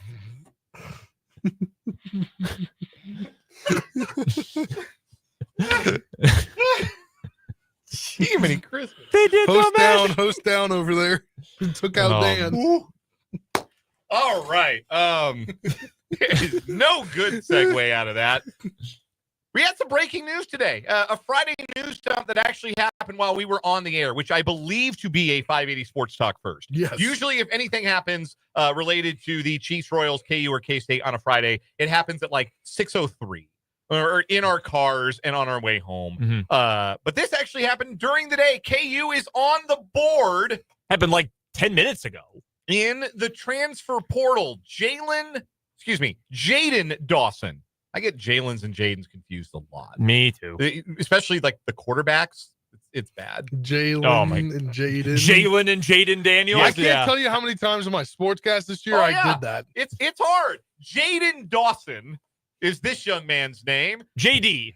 Yes, the most prominent JD in Kansas athletics, surely. Oh, damn it. As long as he doesn't wear number 6, it'll be fine, right? Yeah. A 6'4" junior transfer guard from Loyola, Chicago, averaged 14 points, 3 boards, and 2 assists per game this past season. A mid-major guard with ball handling ability, a little bit of a 3-point stroke, a player from a defensive-minded program in Loyola, Chicago. He is the first transfer commit for the Kansas Jayhawks. And my initial thought is it's natural to just try and compare with recent history. And certainly you think about guards from mid-major programs, you think about Zeke Mayo and how successful he was for the Jayhawks this past season. This is obviously not an apples to apples comparison, but a player who excelled in a lower league that has the ability to be, I think in a perfect world, Zeke Mayo, I think Zeke played himself into a starting role, but also I don't think it was conceived when he was brought aboard that he was going to be a starter. God, no. And I think the thought process is probably similar for Jaden Dawson, that this is a reserve ball handler, a complimentary ball handler with the ability to provide a little bit of a scoring pop off the bench. 36% roughly career 3-point shooter, average nearly 14 a game, 3 rebounds a game. So not like an elite rebounder. I'm interested to see the advanced numbers here. Our guy Michael Swain over at Fog.net, if you're a subscriber, and you should be, does an awesome job putting together scouting reports with all sorts of advanced stuff. This is a bench guy, but that's not a bad thing. You can only start 5. He was recruited as a combo guard. He's tough. I have not watched a lot of Jaden Dawson tape. I think I saw 1 Loyola game this year. I like to keep tabs on the programs from back where I come from, but sure, didn't watch a lot of the Ramblers this year. I had forgotten until earlier this year that they were no longer in the Missouri Valley Conference. Yeah, they're in the A10. Yeah, I forgot until I read the article on 3 that he was an all-second team Atlantic 10. Yeah, good league. Yeah. A10 is tough. It is competitive. I went back and I just looked at the social media reaction from a couple days ago. This apparently is a player KU really wanted. And the reason I'm telling you that is he entered the portal less than 24 hours after Loyola's season ended in the NIT.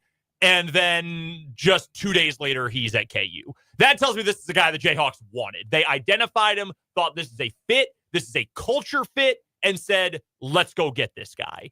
The reaction from Loyola fans, people around the A10, when he went in the portal was pretty much, dang, I'm sad that he's leaving. He ended the year really well. Love this kid. Great guy. He's a dog. And a bunch of Creighton fans saying, oh, good, he's coming to Creighton because he's from Hastings, Nebraska, and they needed a guy like this.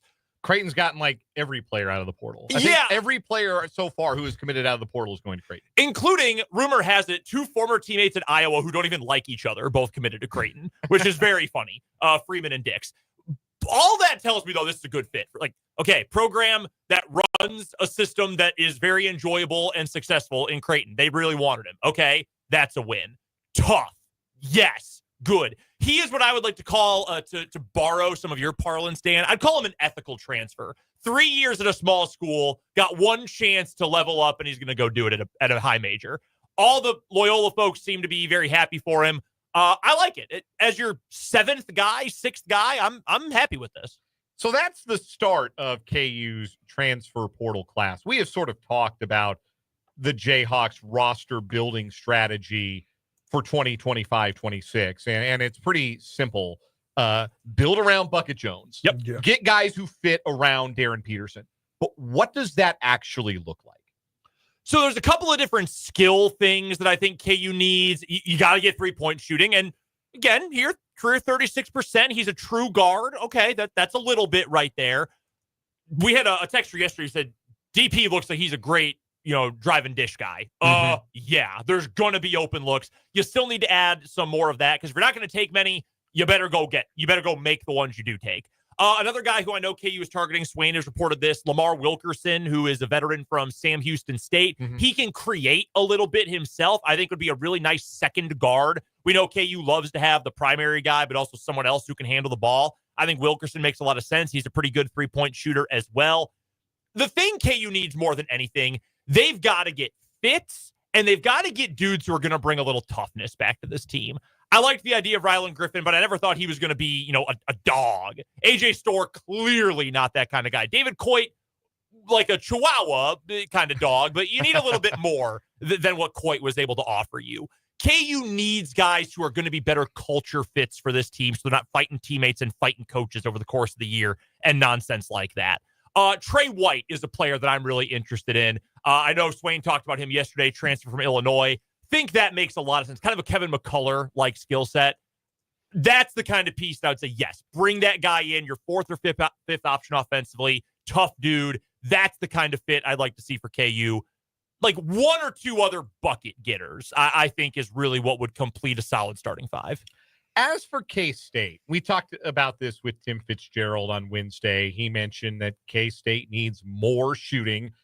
They only had really one guy you trusted to make a 3-pointer last year. It was Brendan Hawson, and his shooting numbers were good, but he also ran very hot and cold. Mm-hmm. He was a very streaky shooter. They need some more guys who can stretch the floor. They're also certainly going to need some size. They graduated their starting front court, Coleman Hawkins and David Gasson. I have no idea if Hugo and Yenso is coming back. I have no idea if Baye Fall is coming back, but they're going to need, even if those guys do come back, they're going to need some big bodies. They're going to need a 4-man. They're going to need some guys who can play in the post.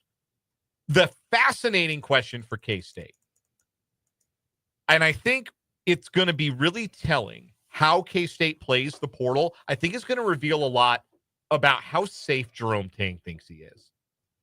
Interesting. If Jerome Tang takes a lot of big portal swings, and the class looks like last year, where K-State lays out a bunch of NIL money, and they go out and they try to get some of the top of the class guys in the transfer portal. They go to try and really make a splash in the portal the way that K-State tried to do with Achor and with Coleman Hawkins. Remember him? Yeah, that's and Doug McDaniel too was a big name in the portal. If they're going for big names and if they're going for a lot of 1-year guys, that I think will be very telling as far as Jerome Tang thinks.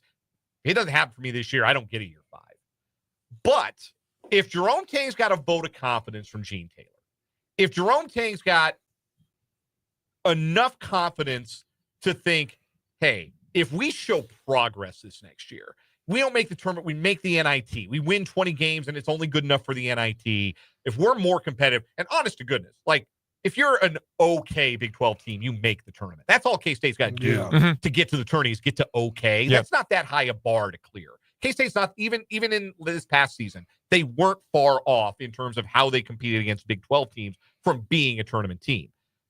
But if he is instead bringing in some guys who are, maybe only 1 year at their former program, they've got 3 years of eligibility left, they've got 2 years of eligibility left, they're program type of transfers where you feel like you can bring them in and reset your culture a little bit, that would tell me that Jerome Tang feels confident that he has a mandate to build and not just an order to win now.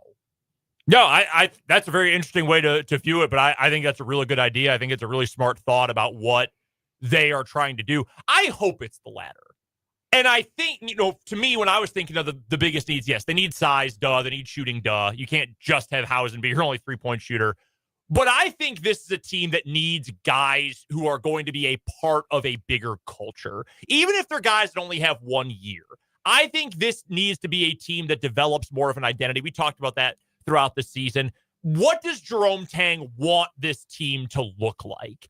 And if that is toughness and length and size and, fearlessness, there's a number of different things that I think you could go back to that 23 team and associate with them. There are a few guys, Markel Sutton, the top target out of Omaha right now. I think he'd be a perfect fit, to be honest with you. Maybe a little bit more of a skilled version of David Gasson is how I would label Sutton. I would love to see K-State build with guys like that to establish, hey, here's who we are. This is what we're going to do. Because I do think they've been missing that the last couple of years. We're going to take a quick break, come back, and wrap up this 4 o'clock hour 580 Sports Talk with On Second Thought next.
On second thought,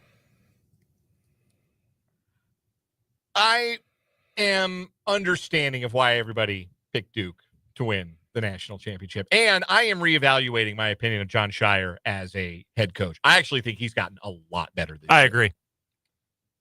You got an on second thought today, Brendan? Yeah, everything I said about the KU transfer class last year. That's kind of been the theme of the week with the portal. And I don't hold it against anyone. Sometimes you don't fit. Sometimes your attitude just isn't the right match. Whatever, pieces don't work out. Yeah, I was wrong about pretty much all of it. It happens. Yeah. On second thought, I really thought St. John's was going to be in the national title game. Yeah, I forgot they couldn't shoot, right? Yeah. Yeah. Yeah, that's it's the same reason I couldn't trust Michigan State. And I kept saying, I don't think Michigan State is good. And then they lost. And I said, see, I was right. Never mind that it came in the Elite Eight. I was finally vindicated.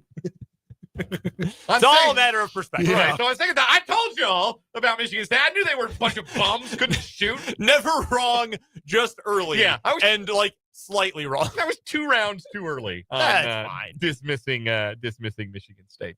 Coming up in the full 5 o'clock hour, 580 Sports Talk. We'll lead it off with a bunch of 580 Sports Talk headlines. We will preview those final 4 matchups from Saturday in San Antonio. Duke and Houston, and Alabama at Florida. And we'll look ahead to the Royals, Orioles tonight and the rest of the weekend. That's all still to come. One more hour to go. Stay with us to wrap up the week, and send us to the weekend on 580 Sports Talk.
Let's get it. Third and final hour of the day and the final hour of the week here on 580 Sports Talk. So glad you're with us.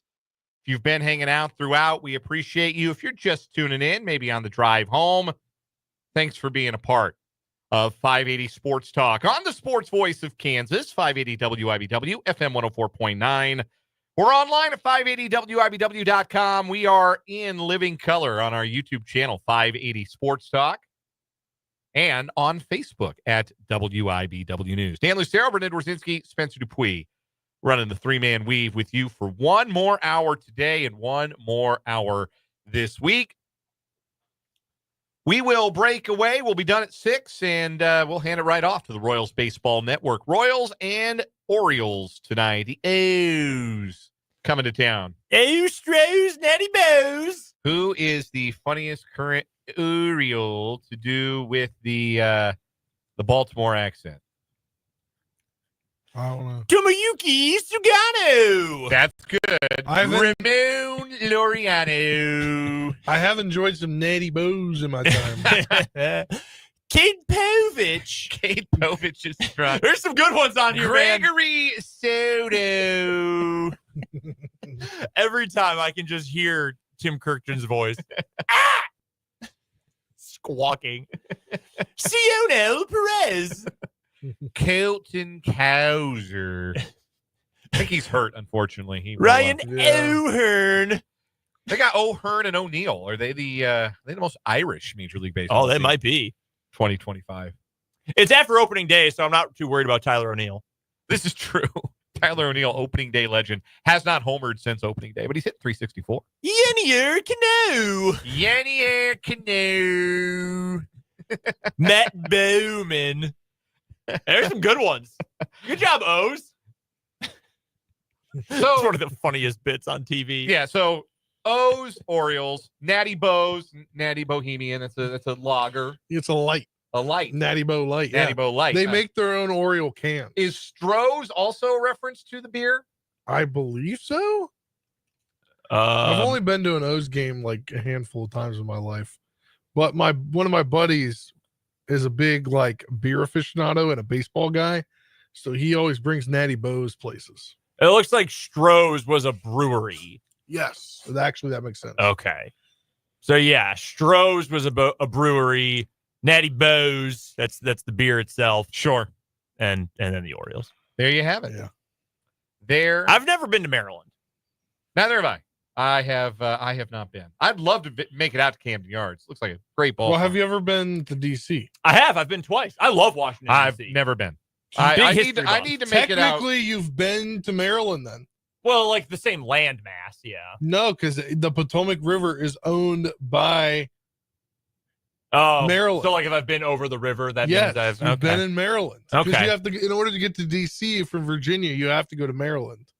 over the river. Oh, okay. Yeah, the river is an entity of the state of Maryland. That's an interesting fact. Yeah. I did not know that. Yep. It's a little bit though, like standing in the four corners and being like, I've been to New Mexico. Have you ever seen? This is a little geeky. Have you ever guys seen the movie National Treasure: Book of Secrets with Nick Cage? I actually have not. I've seen the original. I haven't. I've not No. seen that one though. So I believe it was the Book of Secrets one. Yeah, they the president had a party at Mount Vernon, and they were trying to sneak in, so they took a boat down the Potomac River like they were fishing, and it was in the movie. They correctly got it right, and it was like the Maryland Fish and Wildlife. Wow. Are you guys familiar with a television show called The Wire? Yes, Yes. I had to watch it in college for a class. Cool class. That's I had not watched the show, but one of my professors who actually wrote a book about cop shows. I think it was called Cop Shows.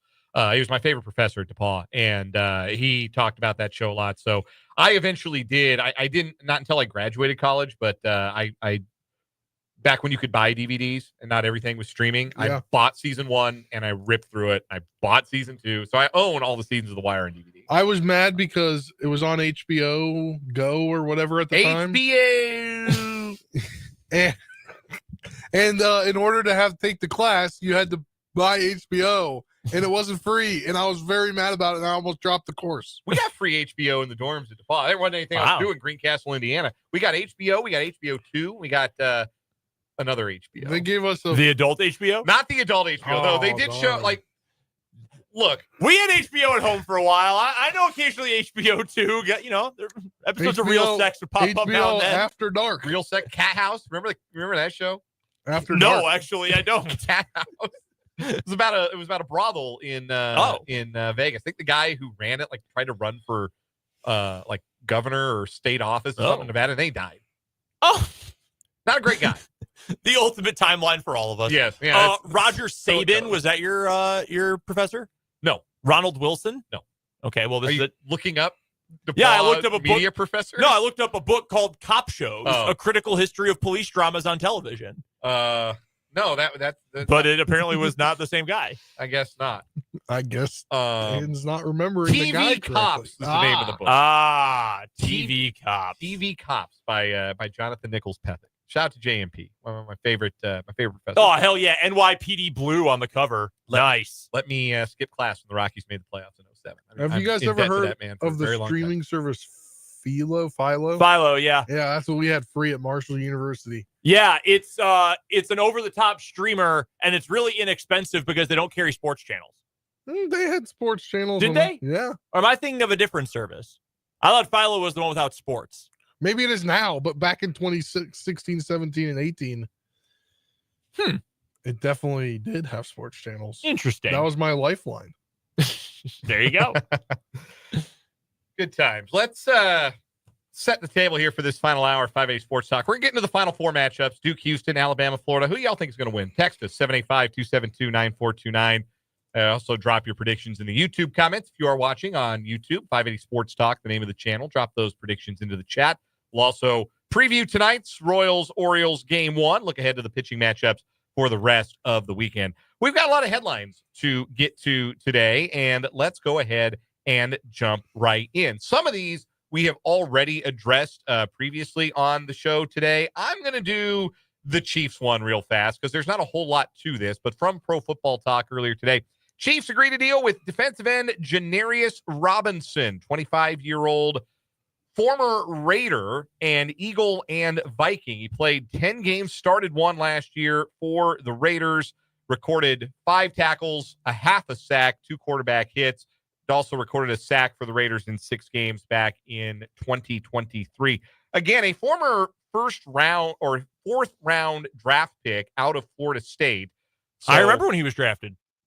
A guy who maybe the Chiefs are looking at and seeing some untapped potential. Obviously, they've got some opportunities for guys to crack the defensive end rotation, but he will join the roster. 16 games the last 2 years, all with the Raiders, his only NFL experience. That's our first headline. Let's whip through another one. Yeah, depth. It's fine. I'm going to give you a few pieces of news here from the transfer portal at a couple different levels today. One, we got to this just about half an hour ago, right after it broke, but the Kansas Jayhawks are on the board in the transfer portal this year, and they have added Jaden Dawson, a rising senior guard from Loyola, Chicago. The 6'4" combo guard averaged 13.9 points, just over 3 rebounds per game on the year. He does not turn the ball over very much. I had the numbers in front of me a moment ago. I'm going to pull them up here in just a second. Does not turn the ball over, which, yay, cool. A guard that doesn't do that. That'd be a nice plus for KU going into this year. Good season at Loyola. Good career at Loyola overall. 78th percentile on catch and shoot threes at Loyola this past season. And from a good mid-major conference, the A10 is a good league. So KU is on the board. A former Kansas Jayhawk apparently has 2 schools that have emerged. This according to 24/7 Sports. Author Grant Hughes writes, Flory Badunga transfer portal update. 2 suitors emerged for the top portal big man. Auburn and KU, according to, also from 24/7, Travis Branham.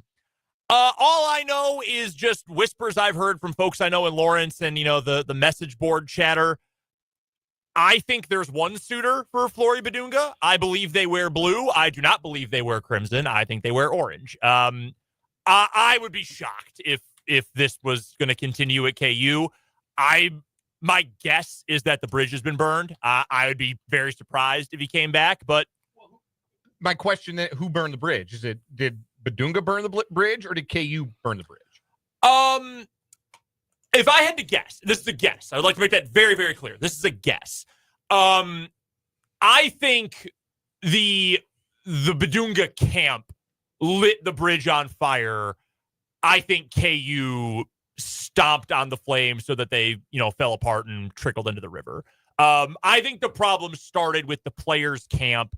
I think KU then said, okay, we're done. That is my read on the situation. That's not a report by any means. I would be surprised at this point if he came back to KU. I'd be happy. I'd be very, very happy. I would be even more shocked than I would be happy if he ended up back at KU. I think he will be going to Auburn. Former KU big man and also former TCU big man, Ernest Uday, by the way, he found a new home at Miami today. Sure. Interesting. One note from the Division II ranks as well. We brought this up near the top of the 4 o'clock hour, but Washburn basketball has its first player hit the transfer portal. That is the writing from the headline of the Topeka Capital Journal. Liam Keating over there wrote up today about how Braden Shorter, Washburn's sophomore guard, the Division II leader in three-pointers made this year with 118 of them, he has entered the transfer portal. I do not have any insight into what his plans are, where he's going, if Washburn, a return is still in the cards. Certainly might be. I truly don't know. I wish Braden the best. If I had to guess, I would not be shocked if there are D1 schools that are interested. He could shoot the ball like nobody's business. I mean, he's an incredible shooter. I think he took a really big step in his overall game this year. He was mostly just a shooter as a freshman, took a big step forward as a rebounder and a multi-level scorer this year. So it's a big loss for Washburn. There's no doubt about it. Really good player. Really fun interview as well. So I wish Braden the best, but that's certainly a blow for the Ichabod's going forward. Yeah, this is, we were talking about this off the air. This is a little bit of a welcome to high society moment for Brett Ballard and Washburn basketball. When you recruit high-level players and you have a high-level Division II basketball team, your players may end up in a bit of higher demand than you might have previously imagined. Yeah, Coach gave an interview, I believe it was to KSNT, right before the trip to the Elite Eight, where he was asked about Ben McCollum and the Drake Bearcats this year, and said, it's cool for Drake. D2 awesome. Drake, yeah. And, it tells you how good this league is, but on the downside, tells everyone how good this league is. And so I don't want any of my guys gone. Right. So, and look, I mean, I truly, I mean this sincerely. I have no idea where, who Braden might end up talking to, what his plans might be. I don't know if any other guys from the Washburn roster are going to enter, if they've entered already. I do not know by any means. I was telling you, I know these dudes can ball, and I hope they don't leave, not because I don't want them to make a little NIL cash. I love talking to them and I love calling their games. So I'm being extremely selfish by saying that. But it's big news, obviously, for Washburn, losing the number one three-point shooter in America. It also could be a fact-finding mission. Some universities don't transfer. That's also, correctly. Anything is possible. So you could be recruited by somewhere, but then it's like, well, then I got another year of academics. Do I really want that? Yeah. So, I don't know. I have not talked to Braden. I have no idea. No insider info for me. Just I wish him the best, because whether it's at Washburn or elsewhere, he's going to find a lot of success in his basketball career. Spencer, give us the headline. Yeah, staying in college basketball, a shocker to no one. Cooper Flagg has been named AP Player of the Year. The Duke player, who's ultimately going to go number one in the draft, going to play for most likely a national championship if they can win in the Final Four. He's named AP Player of the Year, and this is something that you don't see all the time. Bruce Pearl and Rick Pitino are sharing AP Coach of the Year honors this year.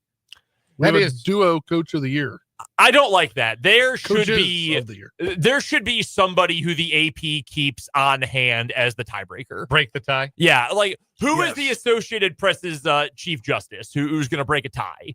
That's what I want to know here, because no, wrong. For what it's worth, I would have voted for Pitino. Yeah, that's pretty impressive. It's been a long time since St. John's was any kind of nationally relevant. If you were going to give me a ballot and you were to say rank your top three, I would have gone Pitino 1, Kelvin Sampson 2, Bruce Pearl 3.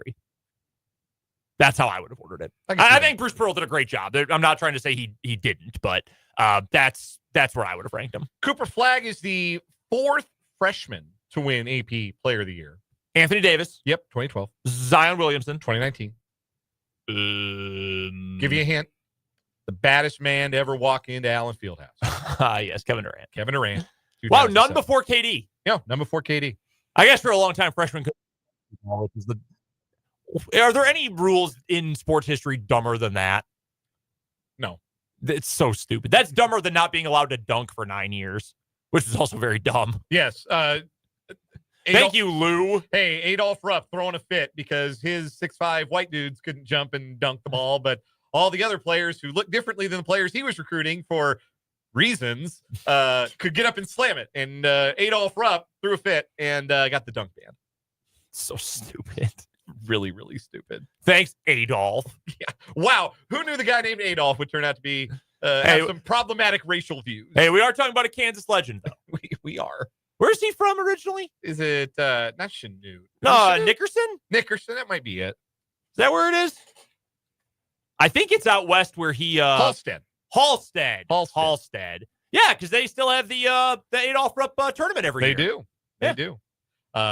Taught at Burr Oak High School in Kansas for 1 year and then moved on, and the rest of the story is the rest of the story. But he was a head coach at 2 different places in his basketball career: Freeport High School in Freeport, Illinois, the Pretzels, and the University of Kentucky.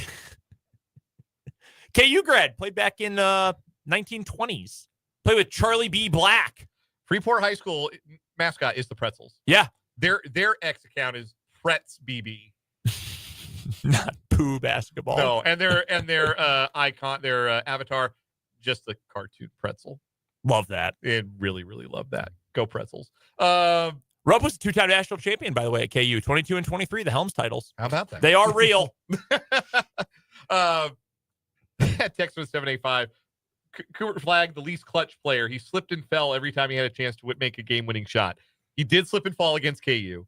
He did slip and fall against Clemson. That's true. That's not a lot, but it is weird that it happened Yes. twice. Dude, Cooper Flag is up there as one of the best college players I've ever seen. And granted, I don't have 60 years of, live watching guys. I didn't watch Christian Laettner play. I didn't see any of that, but Cooper Flag's up there, man. Also, Adolph Rupp shares a birthday with me. Just learned that. How about that? He was born 93 years before I was. For me, it's Melo, it's AD, and it's Flag. AD would probably be my number one.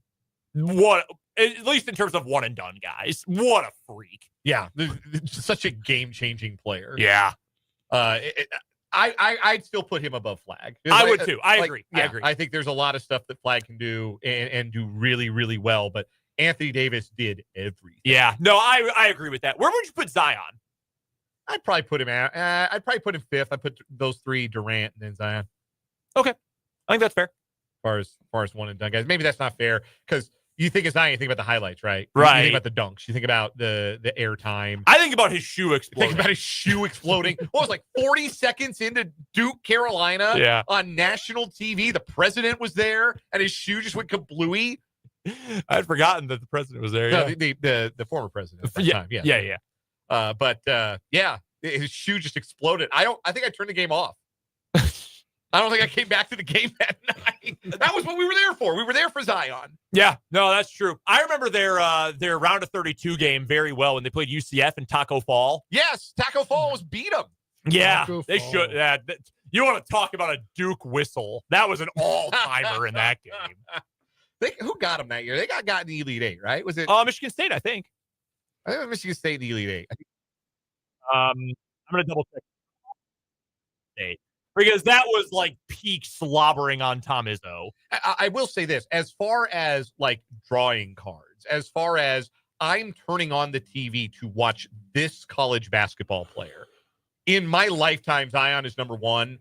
I don't know that we're ever getting another one like that. No. And I don't mean to say that he was the most skilled or the greatest. I mean that to say he was the most must-see. He was the most electrifying. Yeah. You wanted to see him do the things that he did. No, I would agree with that. Yeah, it was Michigan State beat Duke by 1 in that year's Elite Eight. Cassius Winston, Xavier Tillman, Kenny Goins. That was a really good team. A really good Michigan State team. Rob Demore Zion. Everybody was celebrating like, hey, you don't want to watch this guy play any more basketball? That, like, I get boo Duke. I understand the Duke hate, but like everybody was celebrating. Good, Duke's out before the final. You don't want to watch this guy play 2 more games? Like, yeah. Really? RJ Barrett, the dude who sucked. Cam Reddish. A lot of star power on the team. He did. Dude, I don't think... You want to talk about great one-and-done players? Cam Reddish catching a stray. I don't think there's ever been a more overrated player. Like, I'm trying to think. There's a meme out there. It goes around Twitter all the time. It's 3 dragons, and 2 look super fierce. And like, one has his tongue hanging out the side of his yeah, mouth. One looks like it just got hit with a brick. The dirt That face. was RJ Barrett, Zion Williamson, and Cam Reddish. Cam Reddish stunk. You stunk in the NBA, too. Man, he Bad only shot player. 33% from 3. Dude was a bum. Here's my that reminds me of a thing. I when I was out in Northwest Kansas, I did a sub-state girls basketball high school game. Colby at Phillipsburg. This is Terrence Sides' junior year. So I got to see Terrence Sides play high school. She come back to K-State, yes, by the way. she is. I think she tried to swerve people on April Fool. I think she tried to pull an April Fool's prank. Oh, I or missed something. that. I don't know. It's this whole women's portal. It is blowing up, and It is. apparently what I was seeing is people were trying to. There had been some rumors. There have been some rumors Okay. about some NIL money coming her way. Okay, so hopefully it's coming her way at K-State. That's the kind of player you want to keep around that program. A talented player who's in state.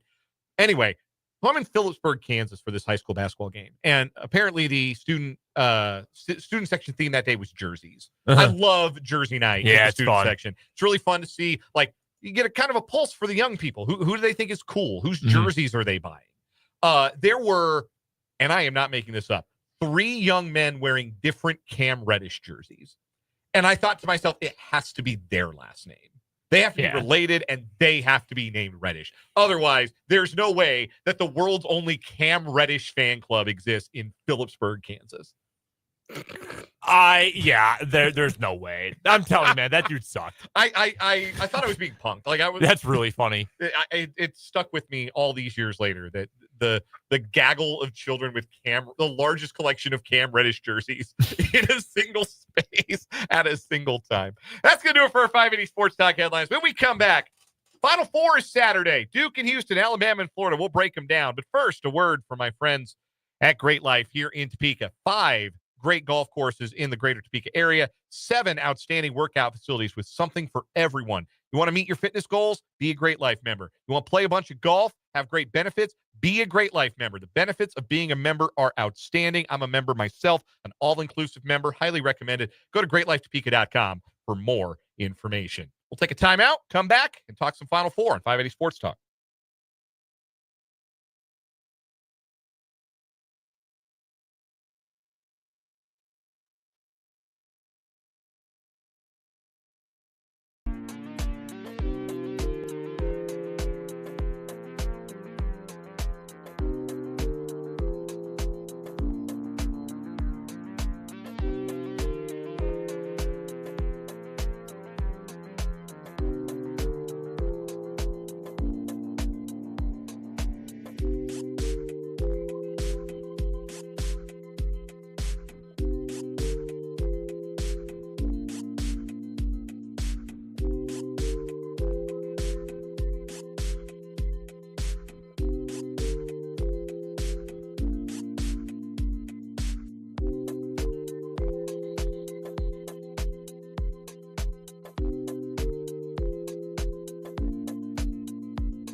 5:31 on 580 Sports Talk.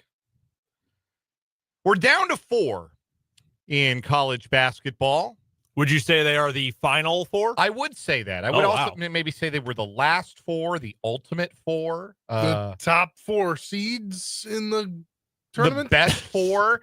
According to Ken Palm, this is the first time ever that the 4 – well, let me rephrase. According to Ken Palm, the 4 teams we're going to see in San Antonio tomorrow night are top 8 teams in the Ken Palm rankings since 1996-97. That's crazy. Like, this is a great group of teams that have made it through to the Final Four. And hopefully these are the games that pay off what has been a kind of a dull NCAA tournament to this point, particularly if you really like drama and buzzer beaters and upsets and all the things that make March Madness so much fun. We've been devoid of that. And the hope is, okay, well, if you missed out on that in the first weekend, that means the higher seeds advance. That means there should be some better games. We didn't get a lot of like great second weekend games either, to be completely honest. We got one good regional final. And it was only good because Tech stepped on their own, 3 minutes left in a 9-point lead. The only reason we got any drama there is because Texas Tech couldn't make a front end of a 1-1. But now we have the 4 best teams. There can be no doubt. We have the 4 best teams in college basketball this year assembled at the Alamo Dome. Duke and Houston, Alabama and Florida. We'll start with the SEC matchup first. I said Alabama, Auburn. I typed Alabama into the rundown and everything. Nobody bothered to correct me. Thanks, guys. Thanks for having my back. I saw you'd written it out. I figured, hey, he's got it. Yeah, this guy knows what he's talking about. I never know what I'm talking about. Wow, yeah, good thing I trusted you. Yeah, come on, man. Auburn and Florida. It's an SEC matchup. This is also fascinating. This is a sidebar about this Final Four. Do you know how many Jewish head coaches there are in Division I men's college basketball? I know of one. There are. 2 Shire and Pearl. There are 3, and they are all in the Final Four. Todd Golden. Wow. Todd Golden in Florida, Bruce Pearl, and John Shire. Wow. Crazy. That is crazy. It's also interesting that all 4 of these coaches are vying for what would be their first national championships as head coach. Auburn, Florida. To me, this is about who dictates the pace. Florida wants to get up and down. Auburn wants to get their defense set and bludgeon you to death. I feel like if Auburn is able to make shots, but like be efficient offensively and get to where Florida's got to play a bit more of a half-court game, I think Auburn should win. I think they're a little deeper. I think Florida's a little too reliant on – it's not a bad thing to be reliant on a great shooter. Walter Clayton is, but Walter Clayton will just shoot anything. And if you can make it hard for Clayton to get his shot off, I'll take my chances with the math, and I've got Auburn winning. My worry for Florida is that they've had multiple close calls that, like, probably shouldn't have beaten UConn, for example, in the round of 32. And you could spin that around and say, oh, so you mean they're really tough and resilient and they know how to close games. Yeah, sure. That's certainly fair. But there have been a couple of calls that have been so close that I was kind of expecting them to lose those games at the end. They've had 2 of them in 4 games so far. A little worried about them. I mean, is John Broome going to be at 100%? Because if he is, I feel pretty good that they're going to be just fine. There are a couple guys for Auburn who occasionally just disappear. Like Chad Baker-Mazara, any given game could look like an All-American or could look like an NAIA bench warmer who just showed up. Could get himself injected. Like, yes, or he's just going to get tossed because he's a hothead. All of those things are possible any given time with Chad Baker-Mazara. But I do think John Broome was the best non-freshman in college basketball this year, even with the injuries. By the end, I had changed my mind. Cooper Flagg deserved that award for sure. I can admit when I was wrong. I think they've got a little bit too much, although Florida did get them earlier this year. They did. So I think this is going to be a really fun game. I think both games are going to be good. I think this will be the more pleasant to watch game of the 2. I would agree with that. Interesting you say pleasant to watch. Does that suggest that you think Duke Houston's going to be a little bit more half-court, beat-em-up kind of basketball? I think this is going to be 2 teams trying to kill each other with hammers. So Duke's, I think, a 5.5-point favorite. I haven't seen the line lately at Prairie Band Sportsbook up at the Prairie Band Casino Resort in Mayetta. It is 5.5. Duke is a 5.5-point favorite. Florida, for what it's worth, favored by 2.5 in the other game. So everything I have read, CJ Moore talked to some coaches and quoted them anonymously in a preview piece about the matchup and how you beat, what all four teams are good at, how you got to beat them. Mm-hmm. And I do like agree with the argument that Duke is the best team here. You want to tell me Duke's the best, the deepest, they have the best player? Yeah, absolutely. I am listening to that argument. But also, like, everything they do really well, Houston's kind of equipped to blow up a little bit, particularly on offense. What does Duke love to do? Ball screen. What does Houston do? Blow up ball screens, detonate them with their traps. They want you to run ball screen action so they can trap and they can get after you and they can force turnovers and they can make you uncomfortable. Now, the thing about Duke is a lot of times the guy coming off the ball screen with the ball is 6'9" or 6'7". And that makes it a little easier to pass over like Emmanuel Sharp or LJ Cryer, who are not 6'9" or 6'7". No, that is a factor. But Houston's been undersized all season. That's nothing new to them. Yeah, no, I agree with that. I think 5.5 is too big. If I was going to bet the spread there, I think I would take Houston. Using the numbers from Prairie Band Sportsbook, the money line currently has Duke minus 265 on the money line. So you'd have to bet $265 to win 100. That implied probability, the win probability implied by those odds, 72.6% for Duke. That's too high. I do not think it is that high. I'm picking Duke to win outright.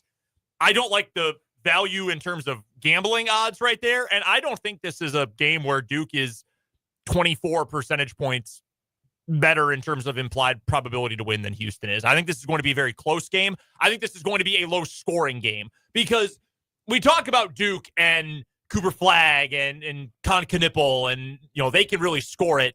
Cooper Flagg also plays defense. He's not a pretty boy player. He's going to play defense. He can do everything except dribble, as you pointed out yesterday. He's a really good all-around player. It's so weird how bad he is at dribbling. And Duke might have the most, I don't want to say best, but the most, like the defensive player with the most gravity, with the the biggest ability to impact the result of a game. I don't know how I want to phrase this. Cayman Maluach is crazy. He is monstrous in the post. And that's going to make things difficult for Houston. It makes things difficult for everybody who tries to get inside on Duke. They can really play defense. They're 5th in the country in defensive rating per KenPom. Houston is number 1. I'm thinking this is a 1st to 60 kind of team, or 1st to 60 is going to win this game. I'm going to take Duke, but I think this is a one-score game. I really do. I think these two teams are going to be very evenly matched. I think that X's and O's are going to determine this one. The argument you make for Duke is they're so big and they're bigger than Houston and they're going to lean on because they're like physically strong. Like CJ Moore's piece, and you should go read it at The Athletic. I believe the coach he quotes or the person that he quotes in the article talking about Sion James says he's the strongest man alive. Like he just plays off guard for them and he's huge, just strong. Maluach is massive. Cooper Flagg's a big kid. He doesn't appear to be strong, but he's got that size and he does have a little bit of bulk to him. And you just assume that they've got the best player. They'll figure it out on their offensive actions, and they're just going to lean on Houston, and Houston won't be able to score. Man, I'm telling you, I talked myself into Houston back in November. I talked myself into Houston, even though I knew Duke was playing better than anybody in the country going into the tournament. And I'm talking myself into Houston again, even though I know that Duke has played better than any other team in the NCAA tournament to date. And the reason I'm doing it is because I think they can blow up Duke's spot on offense. I think they can make enough three-pointers to mitigate how difficult Duke can make it for you on defense. And I feel like they are the team. If they don't beat Duke, Duke ain't losing. I think you said earlier this week that this one actually national championship game. I wish it were. Yeah. Because I do. I just think this is such a fascinating matchup. And it might be one of those where those two teams just wear each other out like prize fighters and their tank's a little empty to start the Monday night game. Yeah. Whoever ends up winning it. But I'm staying with Houston. I've had them since November. I'm going to stay with them. I respect the commitment. I'm going to go Duke. I think it's a close game. Give me Duke like 62-60 in that game, and I'll take Auburn in the other game. Duke, Auburn, that's your two best teams right there. The numbers have told you anyway, they're the two best teams all year. I'm a little surprised Auburn's an underdog. That might be a reflection of Broom's health. Yeah, worried about Broom? Is someone else hurt?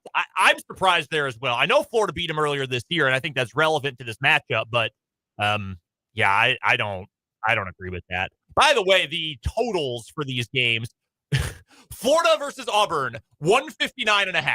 So the implied spread of that game is what, like 81-79 or so. Yeah. The total for Houston Duke is 137. So the implied spread there is like my math's going to be terrible here. But yeah, much lower. Yes. Much lower. Game in the 60s. We'll have that action for you from Westwood One here on 580 WIBW and FM 104.9 following Royals baseball tomorrow here on the Sports Voice of Kansas Springs. We'll probably jump into Florida Auburn around the end of the first half and bring you Houston Duke in its entirety again following Royals baseball tomorrow. Speaking of Royals baseball, we'll talk some boys in blue next as we round third on this edition of 580 Sports Talk.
.544 on 580 Sports Talk. I can get to the Royals in a second. I just saw this story, and I would have gotten to this in headlines if we could have. We don't do a lot of Corn Ferry Tour golf on the program. Excuse me, what? That is AAA, effectively. If the PGA Tour is the majors. I did not know that. And existed. if Live Golf is the Bonesaw Tour, the Corn Ferry Tour is how you get into the PGA Tour. It is the AAA of professional golf. Do you know what Corn Ferry is? It's an investment firm, I'm sure. Management consulting. I wonder how they're doing the last couple of days. I wonder how Corn Ferry, how they're coming out. Anyway, on the Corn Ferry Tour this weekend, there is a gentleman named Ryan McCormick who plays on the tour, and he has not been playing particularly well, and he is apparently prone to some vocal outbursts. And to try and prevent himself from those outbursts, he played with tape over his mouth today in the second round of the Club Car Championship in Savannah, Georgia. A clear piece of Scotch tape. Why? What? His quote, presumably he removed the tape to say this: "Been having not so fun times this year on the golf course. Pretty angry and mad. So I figured I've tried a lot of things, and I just figured I'd shut myself up. So I put tape over my mouth." Okay. Very well adjusted. He said he didn't want to create a negative experience for his playing partners. Another incredible quote. "I was hoping maybe that it would help me. Can't say that it did or didn't. It certainly makes you breathe. I felt like Bane, like Batman, muzzle myself. I mean, I'm not like proud. I don't want to create an experience for my playing partners that's not fair. And, it's not fair to me either or other people having a tough time. And that was my solution today. All right, then. He played with clear tape over his mouth. Very normal guy. After shooting a 73 on Thursday, he shot a 72 today. One shot better. Tape worth a stroke, but he's going to miss a cut. So you don't have to worry about what he's going to do Saturday. He's going to good. He shouldn't. He's going to trunk it and go home. Very normal approach to things. I would think that would be more negative experience for me if I am his playing partner and I look across, I see a man with Scotch tape on his mouth. I'm thinking, wow, why am I wasting away on this tour with freaks and weirdos? Like, man, is the PGA Tour worth this? And then you go and look what a guy like who finishes 25th this week at the Texas Open is going to make, and you go, yes, it is. And then you see Gary Woodland finishing second in Houston last weekend, made more than I'll ever make in my entire life. It's like, oh, okay. Yeah. For one tournament. I understand it now, like Lethal Shooter. I understand it now. Wow, what a freak. What a complete freak. He put tape over his mouth. Quote, I've run out of ideas, and I thought about the tape thing a couple of weeks ago. So just unfortunately, it came down to that today. So this He has put a been bunch of marinating. thought into it. Yeah, this has been marinating in the back of his mind palace for the last couple of weeks. See, here's the thing, though. If you're going to commit to the bit, use duct tape. Right? Like, yeah, Scotch tape. Bro, if you, opened your mouth fast enough, you'd rip the tape if you just had Scotch tape on your mouth. Just, okay, it's gone. Come on now.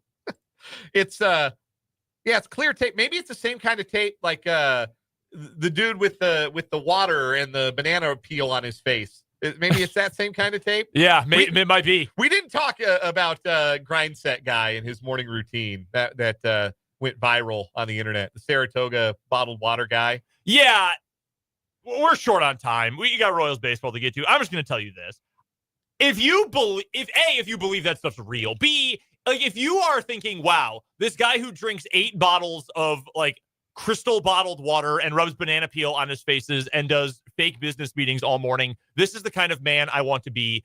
You need therapy now. Today, you need intensive therapy. I thought it might have been legitimate until two things convinced me it was legitimate. Number one was the fact that they kept making dead sure to get the logo of the bottled water in on every shot. Yep. And number two is the fact it was the dialogue when he's sitting at his computer and he says, matter of fact, we got to do about at least 10,000. 10,000 what? Units. He did a business. He's Vincent Adult Man. He's just doing a business. In between dunking his face into ice water. 10,000 custom T-shirts that he's going to grift off of you now. This is a sports story, by the way, because he played football at Alcorn State, the guy in the video. Got- Six career carries for 11 yards. He made it to a training camp with the Ravens and got cut. Someone found the tweet where Ashton Hall got cut by the Ravens. I might try the banana peel thing. I mean... don't. You can get potassium poisoning doing that. Yeah, don't do that. That sounds wholly unpleasant. Yeah. Hopefully absorbs real quickly into your skin. Hopefully watching the Royals is a more pleasant experience this weekend after 2 consecutive series losses. Best I could do. It's a Friday. Give me some grace. After 2 consecutive series losses to start the season, the Royals back in town for a 3-game set against the Orioles at Kauffman Stadium. Tonight, Seth Lugo and Dean Kramer. Tomorrow, Michael Wacha and Tomoyuki Sugano. And Sunday, it'll be Chris Bubich looking to build off of a stellar first start against Cade Povich. Every time the Royals play against the Orioles, Dean Kramer starts at least 1 game for Baltimore. And every time in my head, all I can hear is the way they say it in an airplane. Where the hell's Kramer? The Israeli Ubaldo. I was waiting for you to give me the voice. For Tomoyuki Sugano. No, I was for the Cade. Kramer voice. Cade Povich. Yeah. I think Povich works really well. Yeah, that's a good I don't one. know if it's because it's because I'm pretty sure Shirley Povich, big journalist, legend. Maury's Maryland. dad. Yeah. But I mean, at Maryland, the school, I'm pretty sure that's where Christian went, is Maryland, right? Probably. I'm assuming he went. I know it's where SVP went. Yeah. Yeah. I like the pitching matchups for the Royals throughout the weekend. I think they should be able to get after these guys for Baltimore. None of them are particularly spectacular. And hopefully this is the weekend the Royals bats get right. The stars need to get right. Yeah. Again, we need to see, we talked about it yesterday. The Royals have started slow offensively because their big guns have started slow. And we can say all we want about MJ Melendez not hitting and Hunter Renfroe looks lost and Kyle Isbell's not hitting. But man, the big guys got to get rolling. Yep. And when they're hitting, we saw last year, it mitigates the fact that maybe you got 0 for 4 from the 7, 8, and 9 guys in your lineup if Salvi homered and Vinny drove in a pair and Bobby Witt was 3 for 5 with a stolen base. Like, those guys are the ones who really have to get it rolling for the Royals if they're going to win a series this weekend at the K. We'll take one final break here on 580 Sports Talk, come back, and wrap up the week with a final word.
It's our final word for the week before we take a 2-day well-earned weekend hiatus. Let's make our final words count. Gentlemen, Brendan Dworzinski, you go first. Yeah, final word for me, kind of a tumultuous week for Kansas basketball. Might as well go back to the well for one more of these, right? It's been a tumultuous week for KU with guys going into the portal and losing Flory Badunga and all of that. I've been preaching patience all week, and today is, I feel vindicated saying that today. Look, is Jaden Dawson going to be an All-American next year? In all likelihood, no. But did you get a guy who fits the kind of player that Bill Self usually finds a lot of success with? Guy who can do a bunch of things, is tough and a good team defender? Yeah. Probably didn't have to break the bank for him. Next week, when the house settlement comes down and the revenue sharing begins, more guys are going to enter the portal. You're going to have a clearer view of what your money looks like. You'll be able to go get some of those other superstar guys. Trust the process here. They're going to get it done. He's going to fill out the roster, and is probably going to fill it out with some really good players. Your best player is coming in. He's going to be a freshman. His name is Darren Peterson. If you haven't heard of him already, they'll find the right guys to go around him. Just take a deep breath. It's all going to work out. Spencer Dupuy, what do you have for your final word? Yeah, big sports weekend on tap. We get the Final Four, the Royals and Orioles big 3-game series against the team that was in the AL wildcard series last year. Both teams high expectations. Let's see what the Royals can do.